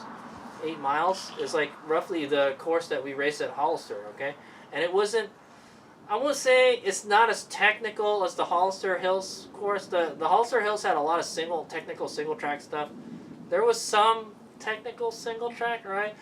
I remember there was some turns with like, they were like motocross berms, and I was like, oh shit, hit that berm. Just stick your leg out, just hit that berm, go sideways. Yeah, man, it was fun. Some of the turns were really fun in that course. And then yeah, there's a good amount of whoops and stuff. This bike, the suspension travel, perfect, man. I definitely love the suspension travel the WR has. Okay, Yamaha built one hell of a freaking dual sport. That's what I say. All right, guys. Could you do that on any other dual sport? There's some dual sports I probably wouldn't do it on. All right, guys. Like a DR650. All right. Yeah, man. So yeah, I was having a good time. I was getting really tired though. Okay, guys. At some point, yeah, I think after the third lap, I started getting really tired. I started getting really hungry, and I needed to go pee real bad. Okay, so, but I held it in for the rest of the race. Obviously, I couldn't really eat anything, but I did drink water when I went into the pits. And then, yeah, it would just be me and Brian Simmons racing back and forth every lap. We would do this, okay, until the final lap. All right, guys. So, at some point, HadesOmega. Yeah, it was hard for me to keep on going. I was so tired doing 6 laps. The most laps HadesOmega has ever done in VCGP is 4 laps. Okay, guys? And I raced the whole 3 hours. I'm not going to lie, I raced the whole 3 hours last year, and we only did 3 laps, but the course was twice as long, all right? So it makes a huge difference when the course is shorter, okay, guys? Well, you can bang out more laps, all right? That's the only difference, you know? But after a while, you start to memorize where everything is, and you know you can do this, do that. You know, I'm not gonna lie. There was a lot of oh shit moments. You know, like I hit a rock. Oh, the bike is getting all crazy and stuff, and oh, I didn't put the bike in that groove right, or I slid down this one embankment. Don't do that again. You know, that type of thing. But for the most part, this bike did great. I was definitely glad to be on this bike than the Lightbeer, right? Except for when we were at the bottleneck, okay? On the bottleneck, I wish I had a smaller bike so I can kind of paddle my way through the crowd and, like, you know, I could pick the bike up and push it around and stuff, all right? For stuff like that, I like the smaller bike. But for racing this course, I like this bike a lot better, right? I wish this front was a little softer so it would be less, you know, beat up my arms less. My arms are probably, they're killing me, man. And my legs are starting to give out too. So yeah, after I used up all my upper body strength, my lower body started going too. Okay, guys, I'm just not in shape anymore, guys. What can I say, man? I'm getting too old for this stuff, man. All right. Okay. So yeah. So we come in for the 5th lap. All right. After the 5th lap, and I go out for the 6th lap, and I said, okay, this is going to be the last one. Take it really slow. I'm looking at my timer on the GPS, and we're at like 2:30. We got like 30 minutes left, and so I'm like, okay, so this has to be the last lap, bro. You can't go anymore. I don't have any more batteries to swap. All right, so I'm not gonna lie. If we probably ripped it on that last lap, and we came in before the checkered flag came out, we probably could have done 7 laps. Okay. But I didn't have another battery, right? And I didn't want a chance trying to do 3 laps on one battery, all right? Like I said, I'm almost sure we probably wouldn't have made it 3 laps, okay, guys? However, we had like 40% charge when we came back, all right, guys? So it's kind of iffy whether we could have done a 3rd lap, okay, guys? So this is where I lost to Brian, okay, guys? So I take a long lap, all right? I go really slow because I'm really tired, and I know this is the last lap, so I'm like, and I want to cross the finish line, so I decide I'm gonna chicken coop it, okay, guys? So I'm gonna just take my sweet time doing the last lap, and then I hang out at the chicken coop for like 5 minutes. I saw my buddy Errol there too, by the way. Errol, my race team captain, all right, for the endurance race. Yeah, he was there, man. And I was just chatting with him for like 5 minutes. And I was like, okay. And I'm looking at the clock. I'm like, oh, it just went past 3 hours. Okay, we should go up the hill. And I was like, okay, we're going to rip it up the hill.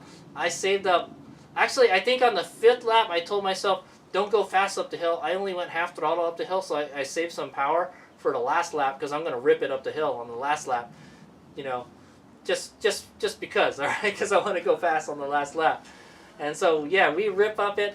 By that time, the road had dried out, and it wasn't that slippery anymore. Yeah, the last few laps, I think like the 5th and the 6th laps, the course was like perfection. Okay, it was great, man. There was like the blue groove going on there. There wasn't as much greasy mud everywhere. You know, you can just follow a little trail and just go. The conditions were perfect. All right, that you get good traction.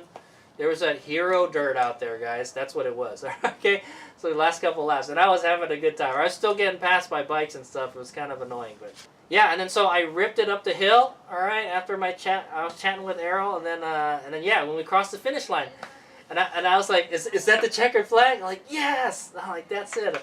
And so they interviewed me.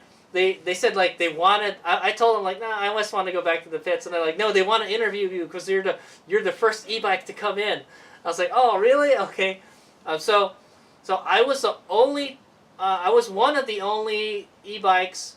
All right, to do 6 laps. Okay, guys, to finish the race. All right, basically, I finished the entirety of the race. All right, so you know, 3 laps, checkered flag goes up. Yeah, I did it. All right, guys, and I think I've done it before, but this time this is the most laps I've ever done. It was incredible, and you know, it was really tiring. I was super tired after the race, man. And then so I didn't know what position I got in, all right, but I know the majority of the riders came back. I know the guy on the Talaria with the one arm, he was stuck on the course on the asphalt. I think he ran out of charge. Okay, so sorry, bro. Better luck next year. You should probably bring another battery for sure. Yeah, if you had a second battery, you definitely need to have more than one battery if you're going to do a lot of laps, okay? But the good thing is the course was short this year, so you could definitely bang out 3 laps on if you had a big enough battery, okay, guys? That's what I say. All right, so I liked it. I think a shorter course for the electrics is the way to go, all right? And then it's kind of just like a really long hair scramble at that point, okay? And the weather was great. So they interviewed me and all that stuff, and then I came back into the pits, and then that was it. All right, and then I chatted with everybody. The majority of the riders, they came in after 3 laps. All right, I'm gonna do a whole video on the results for VCGP, but Brett was the fastest. Okay, guys, no surprise. All right, Brett on his Ultra B was super fast. Okay, so fastest riders, guys. All right, so. No surprise, Brett was the fastest, and then I think Travis was the second fastest, okay? Travis on the Arctic Leopard, and then I think the XE, the Zero XE came in 3rd, I think, okay? So that's kind of crazy, yeah? You know, these new bikes that came out, they were the fastest bikes, right? No doubt about it. I mean, their riders were really fast. I guarantee you, if you put Brett on my bike, he'll shred the course with this bike, man. Okay, so there's that, all right, guys? It's chalk it up to rider skill, all right? I knew I was not as fast as these guys, man. I raced with them before, all right? And I know I'm not as fast as them, okay? I can keep up. I don't know about Brett, man, but I can probably keep up with most of them. But Brett is he's like a pro, man. Okay, I've seen Brett ride before, man, and I know how fast he is. Okay, and yeah, so I got my finisher pin. All right, so there it is. I was actually able to cross the finish line, so you guys will get to see that. Hey, that's what the finisher pin looks like this year. It's like two pistols, 2 revolvers. Oh, you guys should have seen the overall trophy. The overall trophy was sweet, guys. It had two revolvers like pointing downward on it. Yeah, it was sweet, man. I was like, oh, that is a sweet trophy. I wish I could take that thing home. Some kid took it home. Yeah, some kid took it home. He was like some 20-year-old dude, and like it was he was in the open amateur class, all right, or open novice, whatever they call it, and he won it. Impressive, all right, and it was a sweet trophy, man. I liked it. I took a picture of it. Check it out. Okay, the fastest racers was Brett, Travis, and then the other guy on the Zero bike, all right, and then the guy. But how? If you weren't the fastest, HadesOmega, how does it that you got the second place trophy? Well, apparently, it's kind of controversial whether I got this trophy or not. I don't know if anybody protested.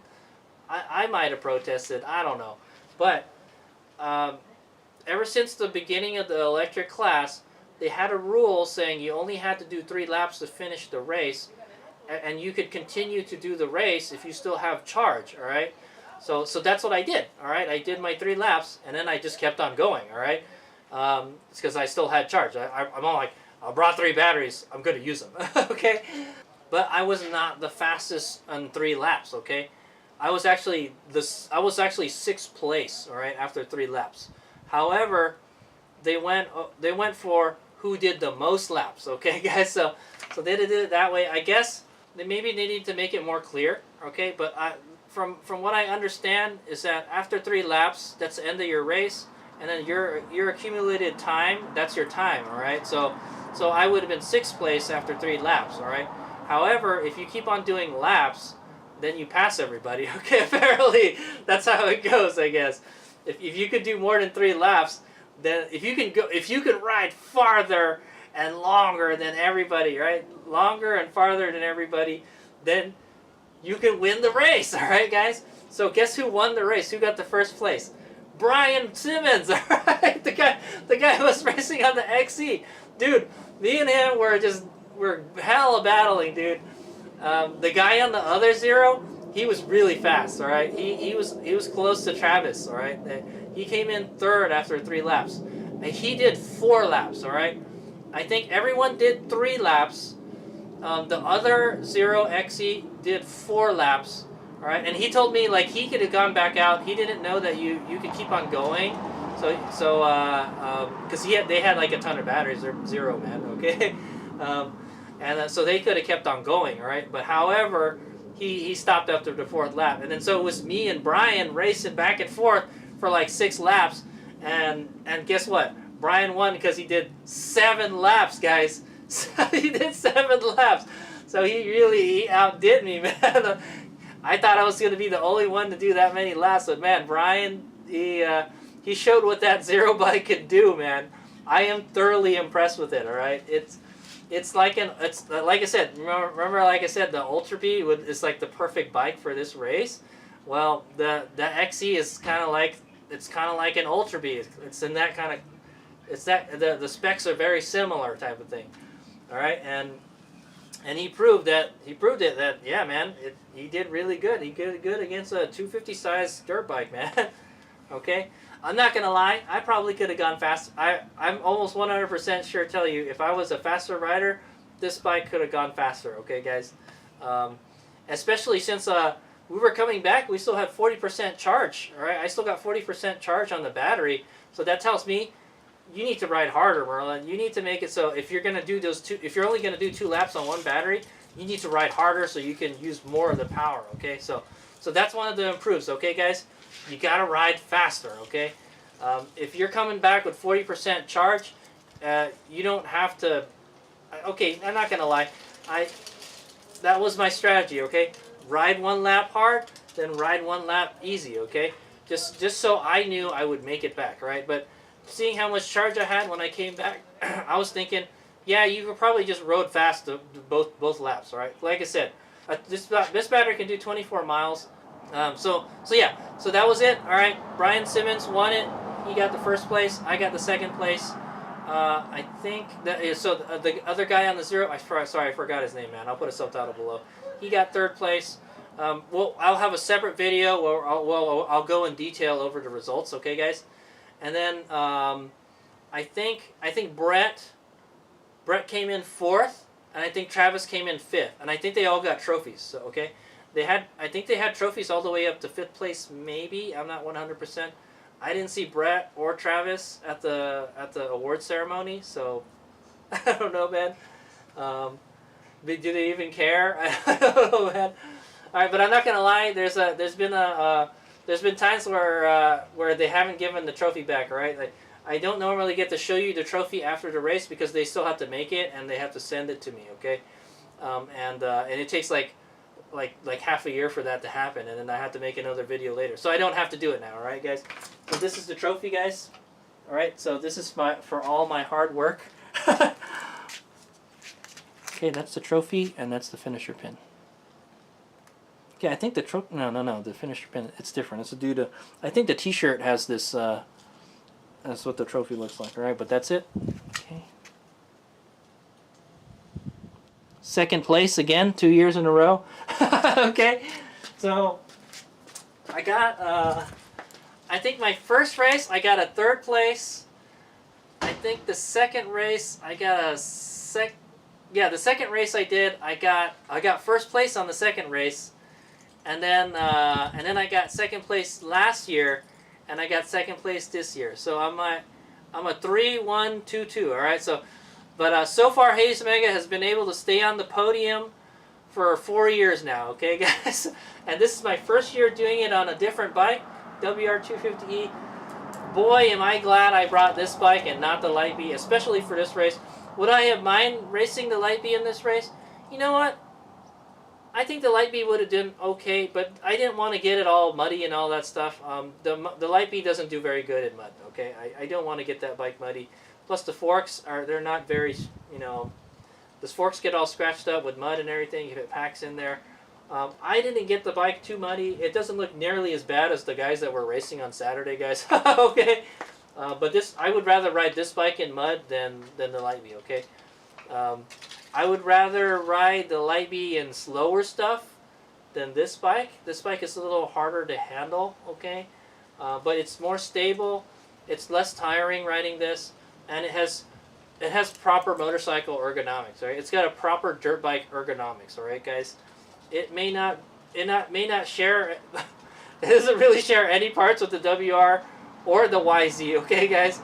If you guys don't know, the WR250F and the WR2 and the 450s, they share a lot of the same parts, okay? So you can put YZ stuff on a WR and you can put WR stuff on a YZ, that type of thing. You can't do that with this bike. This bike is kind of its own kind of animal, all right, guys? So it's kind of a unicorn dual sport, right? That's why when you see these for sale, they hold a pretty good value, right? Because this is like one of the best dual sports that you could have bought, all right? Minus maybe like a KTM or some shit, okay, guys? But I did, yeah, this is my first time I race it. I race it on a Japanese-Chinese bike, all right, guys? So it's a Japanese bike, all right, Yamaha, but it's got a Chinese motor and it's got a Chinese-built battery. Yeah, no, it's a Chinese battery, guys. It's got Eve cells in it, all right, guys? So it's a kind of Chinese, it's a Japanese-Chinese bike I race. Every year I've been racing with a Chinese bike. Now it's a Japanese-Chinese bike, all right, guys? And yes, I do like the ergonomics. It's much better than the Light B for riding off-road, all right? You could definitely grip the bike with your knees better, and I think with the steg pegs, it'll be even better. So we will continue to improve this bike, and we'll bring it back to Virginia City next year, okay? I think I want to soften up the forks, all right? And then put the steg pegs, and I think that's pretty much it. There's nothing else I really want to do. I want to try to find a way to get that pit bike throttle. If I could move the lever inward from the handle a little bit, I got to stick my finger out way far to grab it and then pull it back, and it kind of, I don't like it, and I'd rather the reach be a little bit less. So if I can maybe get a different clutch lever for that side, would be nice. All right, it's the regen throttle, okay, guys? Because I use the regen throttle a lot. I'm telling you. So this is the kind of the improves what went well and what could have gone better type of thing. All right, guys. The regen throttle was money, okay, guys. That was one of the benefits I wanted from getting the EBMX controller.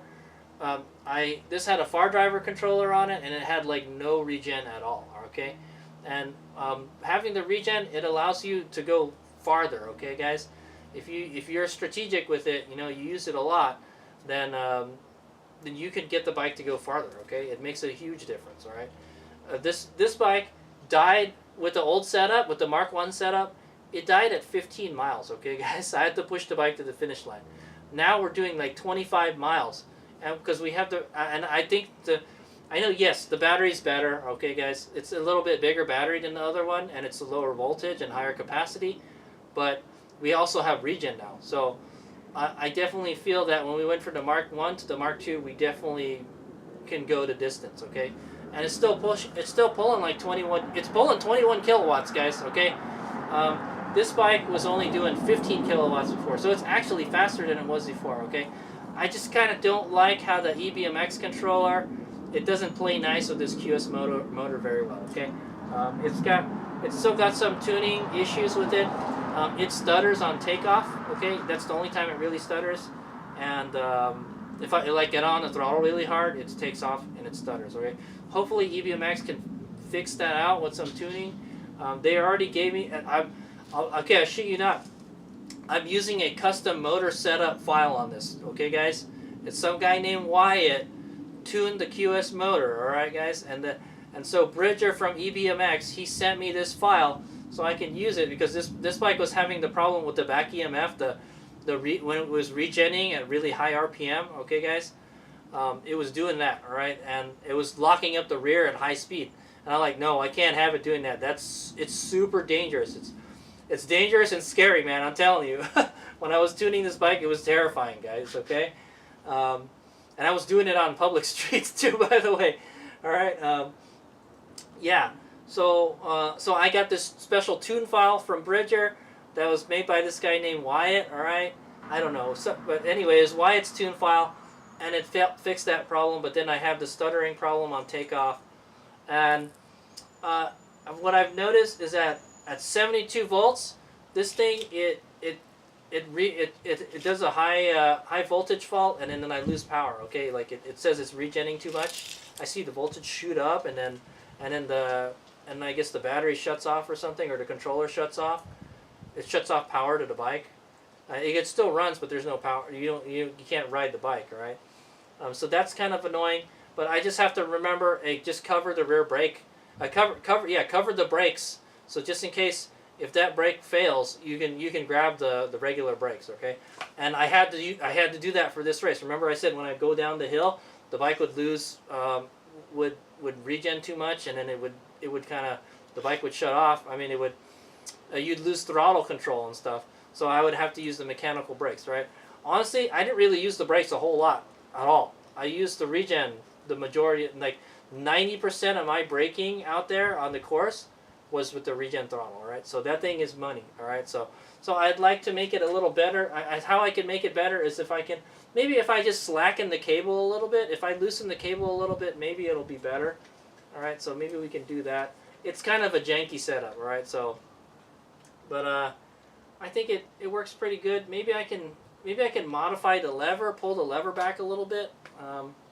We'll see. HadesOmega will figure something out. All right, but I'd like to make it so the lever is closer to the handlebar, so I don't have to pull it as much. I'm not gonna lie. Most of the time when I'm going down the hill, I just want to slow down just a tiny bit. I don't want to lock up the rear. Okay, I'm not having to use the full regen at all. Okay, the only time I would use the full regen is if I needed to stop right away, or if I wanted to back it in. Right, just lock the back up and slide the rear, then I would grab a whole handful. But another thing we could do is probably we can lower the amount of regen. All right, I think that's probably the best option is to lower the regen. Okay, I think I have it set to 100% regen right now. Maybe put it half. All right, so that way the regen isn't as much. And then if you need more braking power, just use the mechanical brakes. Like I said. The majority of the braking I did out there was only 50%, all right, only like half, all right, so I do have a little trick that I do with the regen. Is like I stick my other finger underneath where the lever is, and I pull the lever back until it hits my knuckle, and so it only goes halfway. So that's another technique I use, all right. But sometimes I feel like you would really only want to do that on a steep hill. There is really only one really steep hill that went down that much that I used a good amount of regen, and it would regen the whole thing.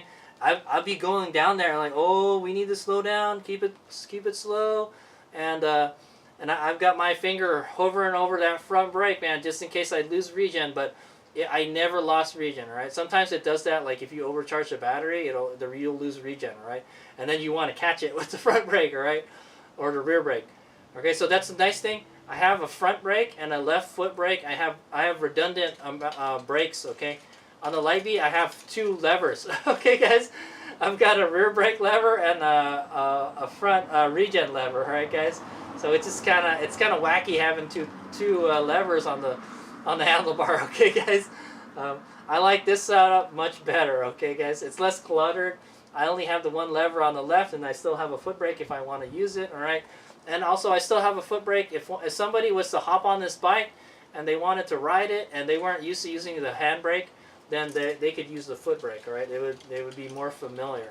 I feel this is the ideal setup. This they should sell a bike just like this. Okay, guys, to have a left hand regen throttle, a front hand brake, and then the left a foot brake. All right, a rear foot brake. All right, that's the ideal setup, or at least that's what HadesOmega thinks. I think that's the way they should sell all electric bikes, okay guys? So I'm really happy with the way it performed. Did I break anything? I don't think so. The chain hung in there nicely. Alright, there's still not a lot of chain slack and all that stuff. What I noticed is this bike likes a lot of chain slack, okay? I have the chain slack set to the wider part of the spectrum, alright? Because I know it likes to have, it might be where the position of the motor is and all that. It likes more slack, okay, or as opposed to less. I don't think the chain stretched all that much. I'm using a primary drive gold chain. It hung in there really well.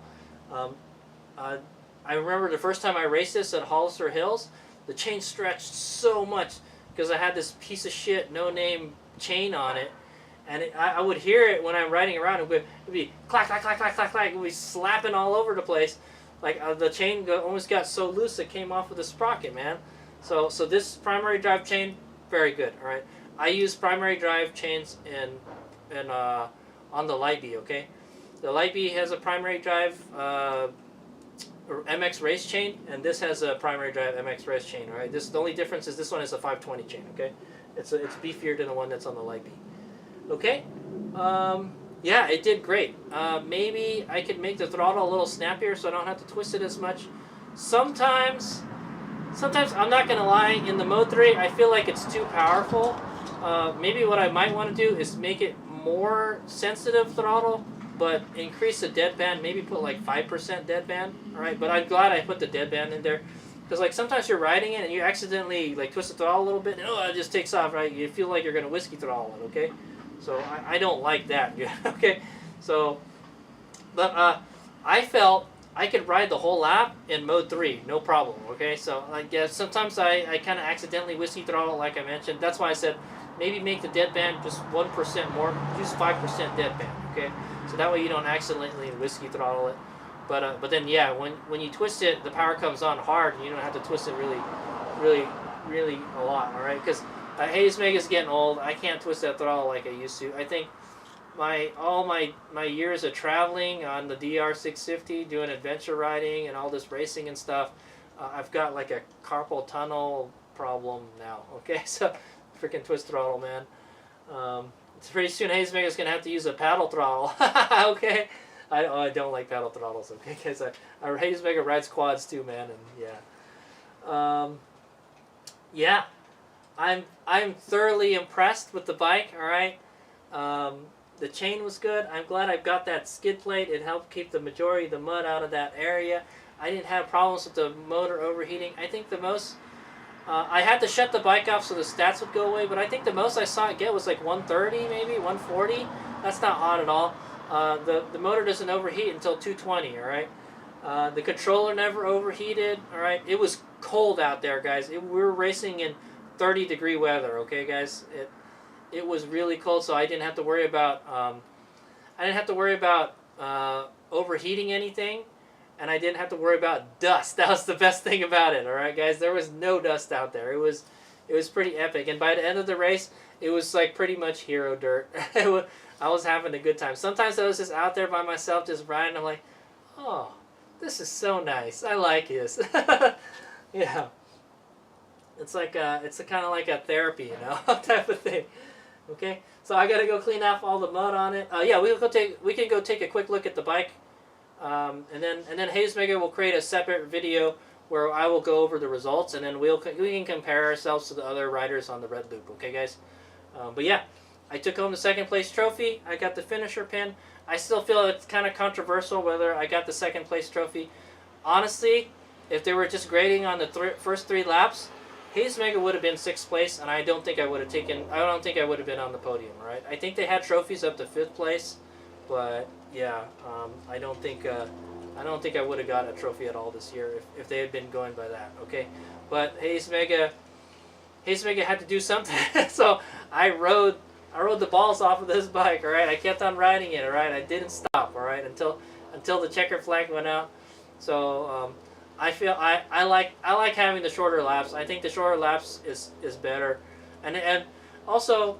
And then the nice thing about this race is we had a lot of new bikes. Every year there's different newer electric bikes show up to race. This year we had Arctic Leopard show up, and Zero showed up. Charge Cycle Works brought out their tricked out Ultra Bs. Right? We had Vargs. Yes, we had Vargs as well. Okay, the Vargs did not do as well as I thought they would. I think the first Varg I think the first Varg DNF'd, and then Perry on the other Varg I think he got 8th or 9th. So he must have had some problems out there. He probably got stuck in the bottleneck or something. I don't know. I don't know what the story is. Perry, if you're watching this video, chime in and let me know what happened during your race. Okay, okay, guy? Yeah, man. He's a cool guy. I think, honestly, if you had a fast rider on a Varg, I think that would have won this race, okay? Okay, guys. Yeah, I don't know. Maybe HadesOmega thinks that they should have, another rule saying that, hey, you can do 3 laps. We'll give you a finisher pin if you do 3 laps. But if you do more laps, we're going to count those laps. I think that's the way they should do it. Because honestly, I think that's the way they did it this time. Okay, guys. So they just need to make it more clear. That's all. So yeah, that's how it happened. I don't know what happened to the other Sauron. Well, when we go look at the results, we'll think it. I remember I passed a Sauron out there. I saw Sauron on the side of the trail. I don't know what happened to him. That's the guy that had the Chi battery, that had like the 70 amp hour battery. So, that could have gone the distance. In my opinion, if you had a Varg in this is the race of a Varg, okay, guys? The laps were so short that you could just bang out all the laps. I heard that you can do, yeah, I heard that you can do 40 to 50 miles on a Varg. Maybe you might be able to finish the race on a Varg. Maybe. That's a big maybe, okay? Without having to charge, okay? And yeah, you wouldn't have to pit because you don't got no battery to swap out, okay? But I honestly, I think for Virginia City, you want a bike, you can change the batteries, okay? Yeah, you could have probably raced an Alta. An Alta almost has like a 5.8 kilowatt hour battery pack. Okay, guys, an Alta probably would have done okay in this race if you rode kind of if you rode conservatively on the Varg or Alta. I think you could have finished this race. Okay, I think it's better for the shorter laps for the Varg. And I think everybody enjoyed the red loop. They liked it. So, you know what? I'm not gonna lie. Last year's race. All right, the course was much more difficult. All right, it was more difficult, but it was twice as long. All right, guys, we were out there. I'm out there riding, and I was like, man, when are we gonna get to the finish line? This is taking forever. And I'm out there, and I see the other guys racing for the majority of the time. The other loop, I see them most of the time. I was like, they made the red loop like super long last year. Okay, it was not good. Most years it's been like 12 miles. I think 12 miles is probably 8 to 12 miles, I think, should be how long the red loop should be for the electric bikes, okay, guys? But I think everybody else doesn't mind if there's a shorter thing. That just means you're just going to do more laps, It's not a big deal. But, every year they got to change it, all right? So hopefully next year we'll get something similar. Maybe like 10-mile laps. 10-mile laps would be good. I could do that, Especially on one battery, I could still do 10 miles, okay? Okay, so it's kind of controversial. I think it's kind of controversial. I don't know if anybody protested, all right, but I took home the second place trophy, all right? I thought it was like your time was based on the first 3 laps, all right? And then the rest of the other laps are just bonus laps, okay? But apparently it wasn't like that. It was who did the most laps, okay, basically. And, I'm not going to lie, for a race like this, it's basically an endurance dirt bike race, okay, guys, for like 3 hours. I think that's the way it should be, okay? I think they just put that rule, the 3-lap rule in there because they know we couldn't go very far. But e-bikes have come a long way, okay, guys? We're like, when I first started racing this 4 years ago, the e-bikes are a lot better now. Okay, guys, they're getting better every year. All right, it's kind of crazy. Every year we get newer, better, faster bikes. Okay, you can buy a nice bike already for, you know, you don't have to modify it. You know, that type of thing. Okay, I think they should make it so if you can get a finisher pin if you do 3 laps. Okay, but if you want to continue racing, you can continue racing, all right, and that's what you're gonna be graded on, by how many laps you did, okay, and your times and all that stuff, okay, because if we did it by the first 3 laps, Brett would have just destroyed everybody, okay, guys. I'm not gonna lie, all right, but then because we did more laps, Brett wound up getting like 4th place, okay, guys. So yeah. But it was super cool that we had Zero, Charged Cycle Works, and Arctic Leopard out there. It just goes to show you that the electric bike thing, it's a thing now, okay, guys? So I'm happy to see it getting like more and more mainstream now. I like it. All right, pretty soon we'll have like electric Supercross or something, right? They'll have a class for just electrics, okay? That type of thing, right? And yes, I do think that this race, the Varg would have shined, all right? If you put me on a Varg, maybe I could have done better. We'll see, all right, guys? I did get to push Ted's Varg around this weekend, and all I can say is, holy shit, dude. The Varg is such a heavy bike, all right? It is a pig, okay? It's a pig compared to this bike. This bike only comes in at 200 pounds. The Varg is like 260 or something, 280. It feels it, all right? When I was pushing it, I was like, holy shit. All right, but when you get moving, you don't feel it at all, all right, guys? That's the good thing about it. All right, just don't, as long as you don't stop, you'll be okay. Maybe that's why the Varg guys had so much trouble on their bikes. They didn't go very fast, okay? They couldn't go very fast because of the bottlenecks and stuff, okay? Yeah, pretty soon we'll just have it so the electric bikes can race against the gas bikes. You know, we can be competitive against the gas bikes. But we can't. We can check how we did against like the red loopers. Okay, well that's what we'll do in that video. Okay, guys. Okay, so yeah, I got the 2nd place trophy. All right, like I said, kind of controversial, but I'll take it. Okay, all right. So I'm very happy with our performance. Okay, I've been building this bike ever since I bought it, and it's finally, you know, that was the purpose I bought this bike and built it for, was for the Virginia City race, all right? And now that we've done it, it's just like, what now? Okay, guys? We'll continue to improve it upon it, all right? HadesOmega still has the build videos to put up, all right? So make sure you check those out if you want to learn more about this guy, all right? But we will go take a look at it right now real quick, okay, guys? But it's like I've been slaving away on this bike every night for hours and hours, all right? Doing stuff to this bike, getting it the way I want it, all right? And it all paid off in the end, all right? So I'm very happy. I would have been nice if I had a steg pegs. It would have been nice to have a steering stabilizer, all right? I'll see if I can find a way to get one, but those are expensive, all right, guys? Also, we have to go over to cost analysis. My goal with this bike, all right, guys, was to build a race-ready bike that could beat an Ultra B, all right, or similar to an Ultra B for less to make a race-ready Ultra B, okay, guys? So the Ultra Bs that were out there from Charged Cycle Works are ridiculous, all right? The Ultra B is like $7,000 bike, all right, brand new. Ultra B is $7,000 bucks, all right? Yeah, you could probably get it for 6 or 5 if you shop around, but to buy a brand new one, you're looking at $7,000, all right?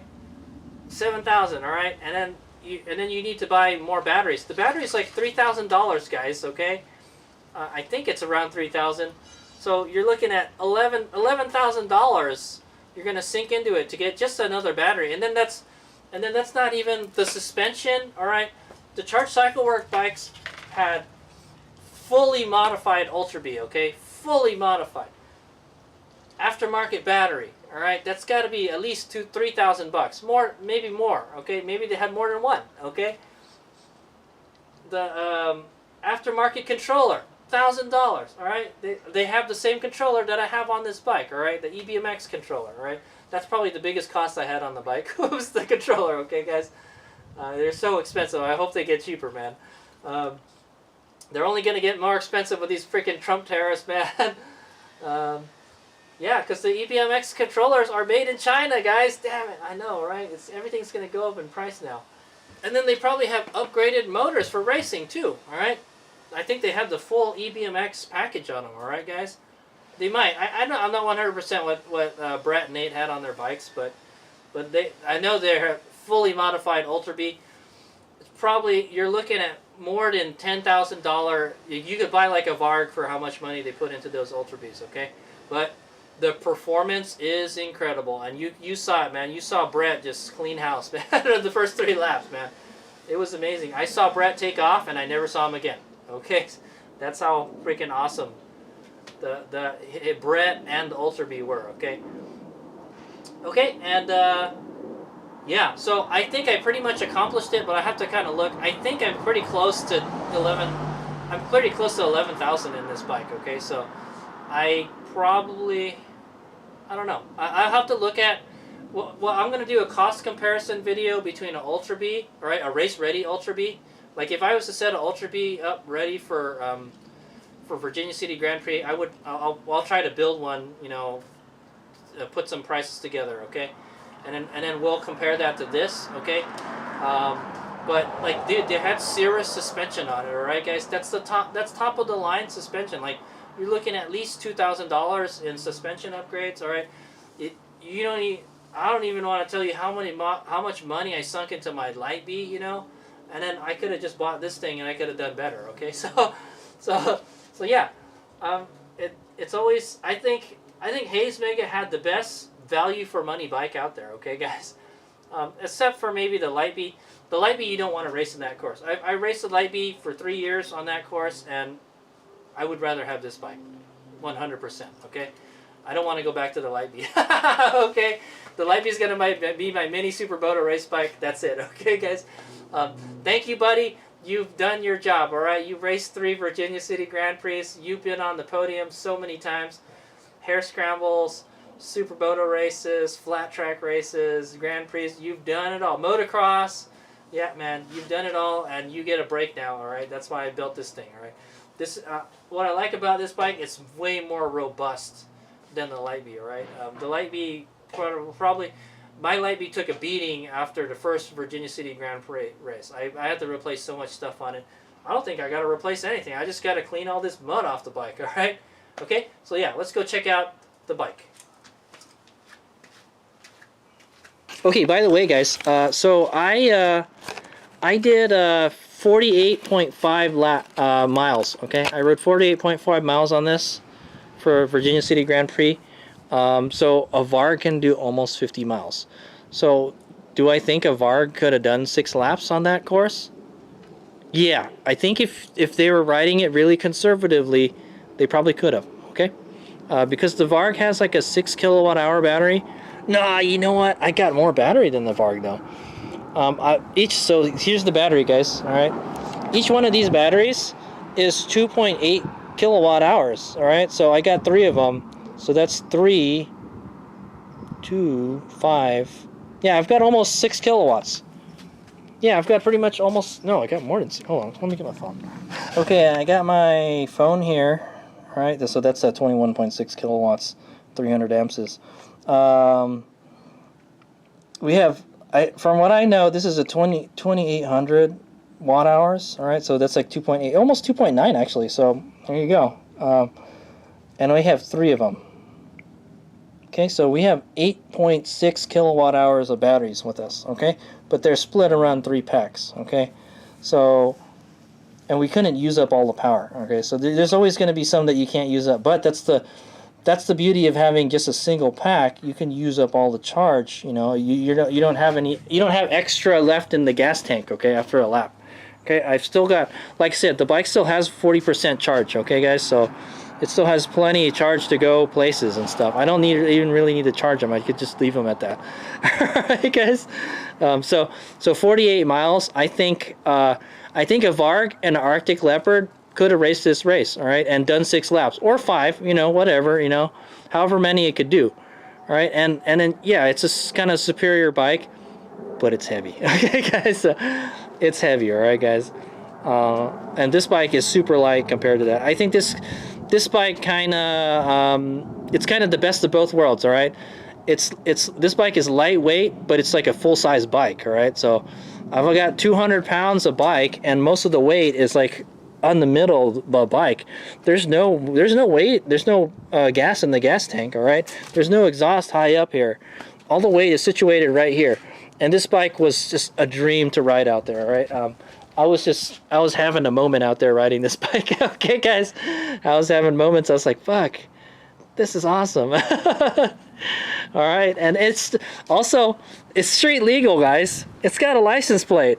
All right, I think I was the only one that had a plated bike out there. Okay, guys. Yes, I do know this is street legal, and the Varg, you can buy it, and you can now buy a street legal Varg. Okay, you can buy the EX model Varg. All right, and that it's already plated. And I do know there's a way you can plate a Varg. Okay. Because it's like an electric bike or something, and there's no emissions, so why not? If you put the signals on it, why not, right? All the lights and stuff. Okay, so yeah, anyway, here's the bike. All right, there's our battery. All right, it's got 2 straps. One is holding it to the motor. Oh God, there's like a lot of mud in there. There's one strap just holding it to the battery tray, okay? This is the charge port, and then there's the connector right here. It's a QS10 connector. It's huge, guys. Look at that bad boy. It's big. Okay. Okay, I added this luggage strap on the side here so I can carry the battery nicely. All right, there's my boots. All right, they're Liat Flex Lock 5.5s. They're very expensive boots, guys. And I think that contributes to why my legs don't get tired riding, because these boots don't flex a lot. They hold you up. All right, it's kind of like a cast. Okay. All right, look at the amount of dirt and mud on the fender. All right, I'm not gonna lie. Occasionally, I would feel a piece of mud hit my back. I don't know what the back of my jersey looks like, but yeah. Okay. So it didn't get all the mud, I'll tell you that, man. So this little flap thing, it helped keep most of the mud off of the shock. That's good. All right, and there's still some mud in the fork guards. This is what you don't want. You don't want this to get packed up with mud somewhere. Oh yeah, there's mud on the other one, see? And that could scratch the stanchions, all right? Because it's like you're just putting sand in there and just rubbing it. All right, but it's all at the bottom here. Okay, you don't want that. Okay, I'm gonna shoot that with a hose to get that out of there. All right, but the stanchions look fine. Okay, looks good. All right, the forks are very good on this bike. The shock isn't very good. All right, but HadesOmega revalved the front and the rear suspension on this bike, so I think it helped. Okay, guys. Okay, yeah, I think rebuilding and revalving the suspension helped a whole lot. Okay. The foot pegs are packed up with mud. All right, when I were going through that bottleneck section, HadesOmega had to put his feet down in the mud, man, and lots of mud gets stuck in my boots and all that stuff. It's awful, dude. Mud everywhere. Mud here, mud everywhere. The fenders are all packed up with mud. What does the bottom of the front fender look like? All right, I actually got a longer fender for this bike. Look at the skid plate. Mud everywhere. There's got to be like an extra like 30 pounds worth of mud on this bike, because the mud just gets everywhere, guys. And you know what? It did good. This is the first race that I had to do in that kind of conditions, and it delivered. I didn't have any problems with the electronics, nothing. All right, I got all these wires hanging out here and stuff, dude. I'm telling you. The good thing is it wasn't raining. All right, it was snowing. All right. I prefer to race in the snow than the rain, I'll tell you that, all right? Look at all that mud on the skid plate. Yeah. Okay. Fender. Whoa, all that mud. I'm going to be scraping mud all day off of this thing, man. Okay, and then I have to take the battery out. Also, another thing HadesOmega did before the race is I added a sheet of felt to the battery tray, so the battery doesn't rub on the battery tray. Okay, it's rubbing on the felt instead. All right, so it's nice and soft. Okay. And yeah, so that's pretty much it. Yeah, look, there's the headlight. I did have a headlight. I didn't really use it. Okay, I turned it off. Somebody said I was using my turn signals. I saw I accidentally hit the turn signal. Oh yeah, the other side is pretty bad. Look at all this. Most of the time when I got really muddy is because people roosting me. Okay, these are the tires I ran. These are Dunlop Geomaxes. They did pretty good. I didn't chunk them at all. All right. Yeah, they handled it pretty good. The brake is all packed up with mud here. The swing arm is packed up with mud. The other foot peg is packed up with mud. There's mud inside the skid plate. There's mud in front of the motor here. Yeah, dude, it's everywhere, dude. There's my helmet. All right, not too muddy because I'm kind of high up there. So, okay, and then yeah, you guys saw my jersey. My jersey was pretty clean actually. So, I rode in my jersey, dude. I'll tell you, I was freezing at the beginning of the race. I was freezing at the beginning of the race, but once we started racing, I didn't feel cold at all. It was perfect. I didn't feel like I was going to overheat or anything. I didn't feel like I was getting too cold. It was perfect. Okay, it was really good. All right. Once we started racing, it wasn't so bad. Okay. Okay, so that's it. So there's the bike. All right, guys. I think it handled it pretty well. I'm pretty sure if I had raced the Light B, I probably would have broken something, man, or the mud would have done something to something. You know, this is a much better bike in adverse conditions than the Light B. That's what I want to say. Okay, so there you go. Oh yeah, and that was number 904. Okay, guys, that's my number. If you go look at the results for Virginia City Grand Prix, you'll see my 904 number in the results. Okay, last year I was a 903. Okay, I've been 90. I think I have them. Where are they? Oh, they're right here. Yeah, these are all my number plates. See, I've been 903. I've been 903 for like 3 years, guys. 2024, 2023, 2022. All right. This is a 2025. So I got a different number this year. So that's my number for this year, okay, guys, 904. It's too bad I couldn't get 903. I don't know who got 903. But there it is, all right? I keep them on the garage. I love the Virginia City Grand Prix numbers. They look sweet on the bike, man. They look so cool. All right, and you know what? What I'm probably going to do is I'm going to keep these numbers on the bike for as long as I can, okay? Yeah, I'll be the 904 bike. Well, it's okay. New year, new bike. That's how they say it, right? New year, new bike, new number, right? So the Light B has the 903 numbers, all right? This one is the 904, all right? Maybe I could request the number. I don't know. Ted always has the 805 number, okay? So Ted has like a custom number or something. Okay. All right. Anyway, thanks for watching. That's the end of the after action review. Check out the video. Check out the race footage, all right? There'll probably be, I'll have a video for every lap, and then I'll have a results video, okay? Or, so yeah, check the results video out. HadesOmega will go more in detail about the results, okay? All right, thanks for watching. HadesOmega out.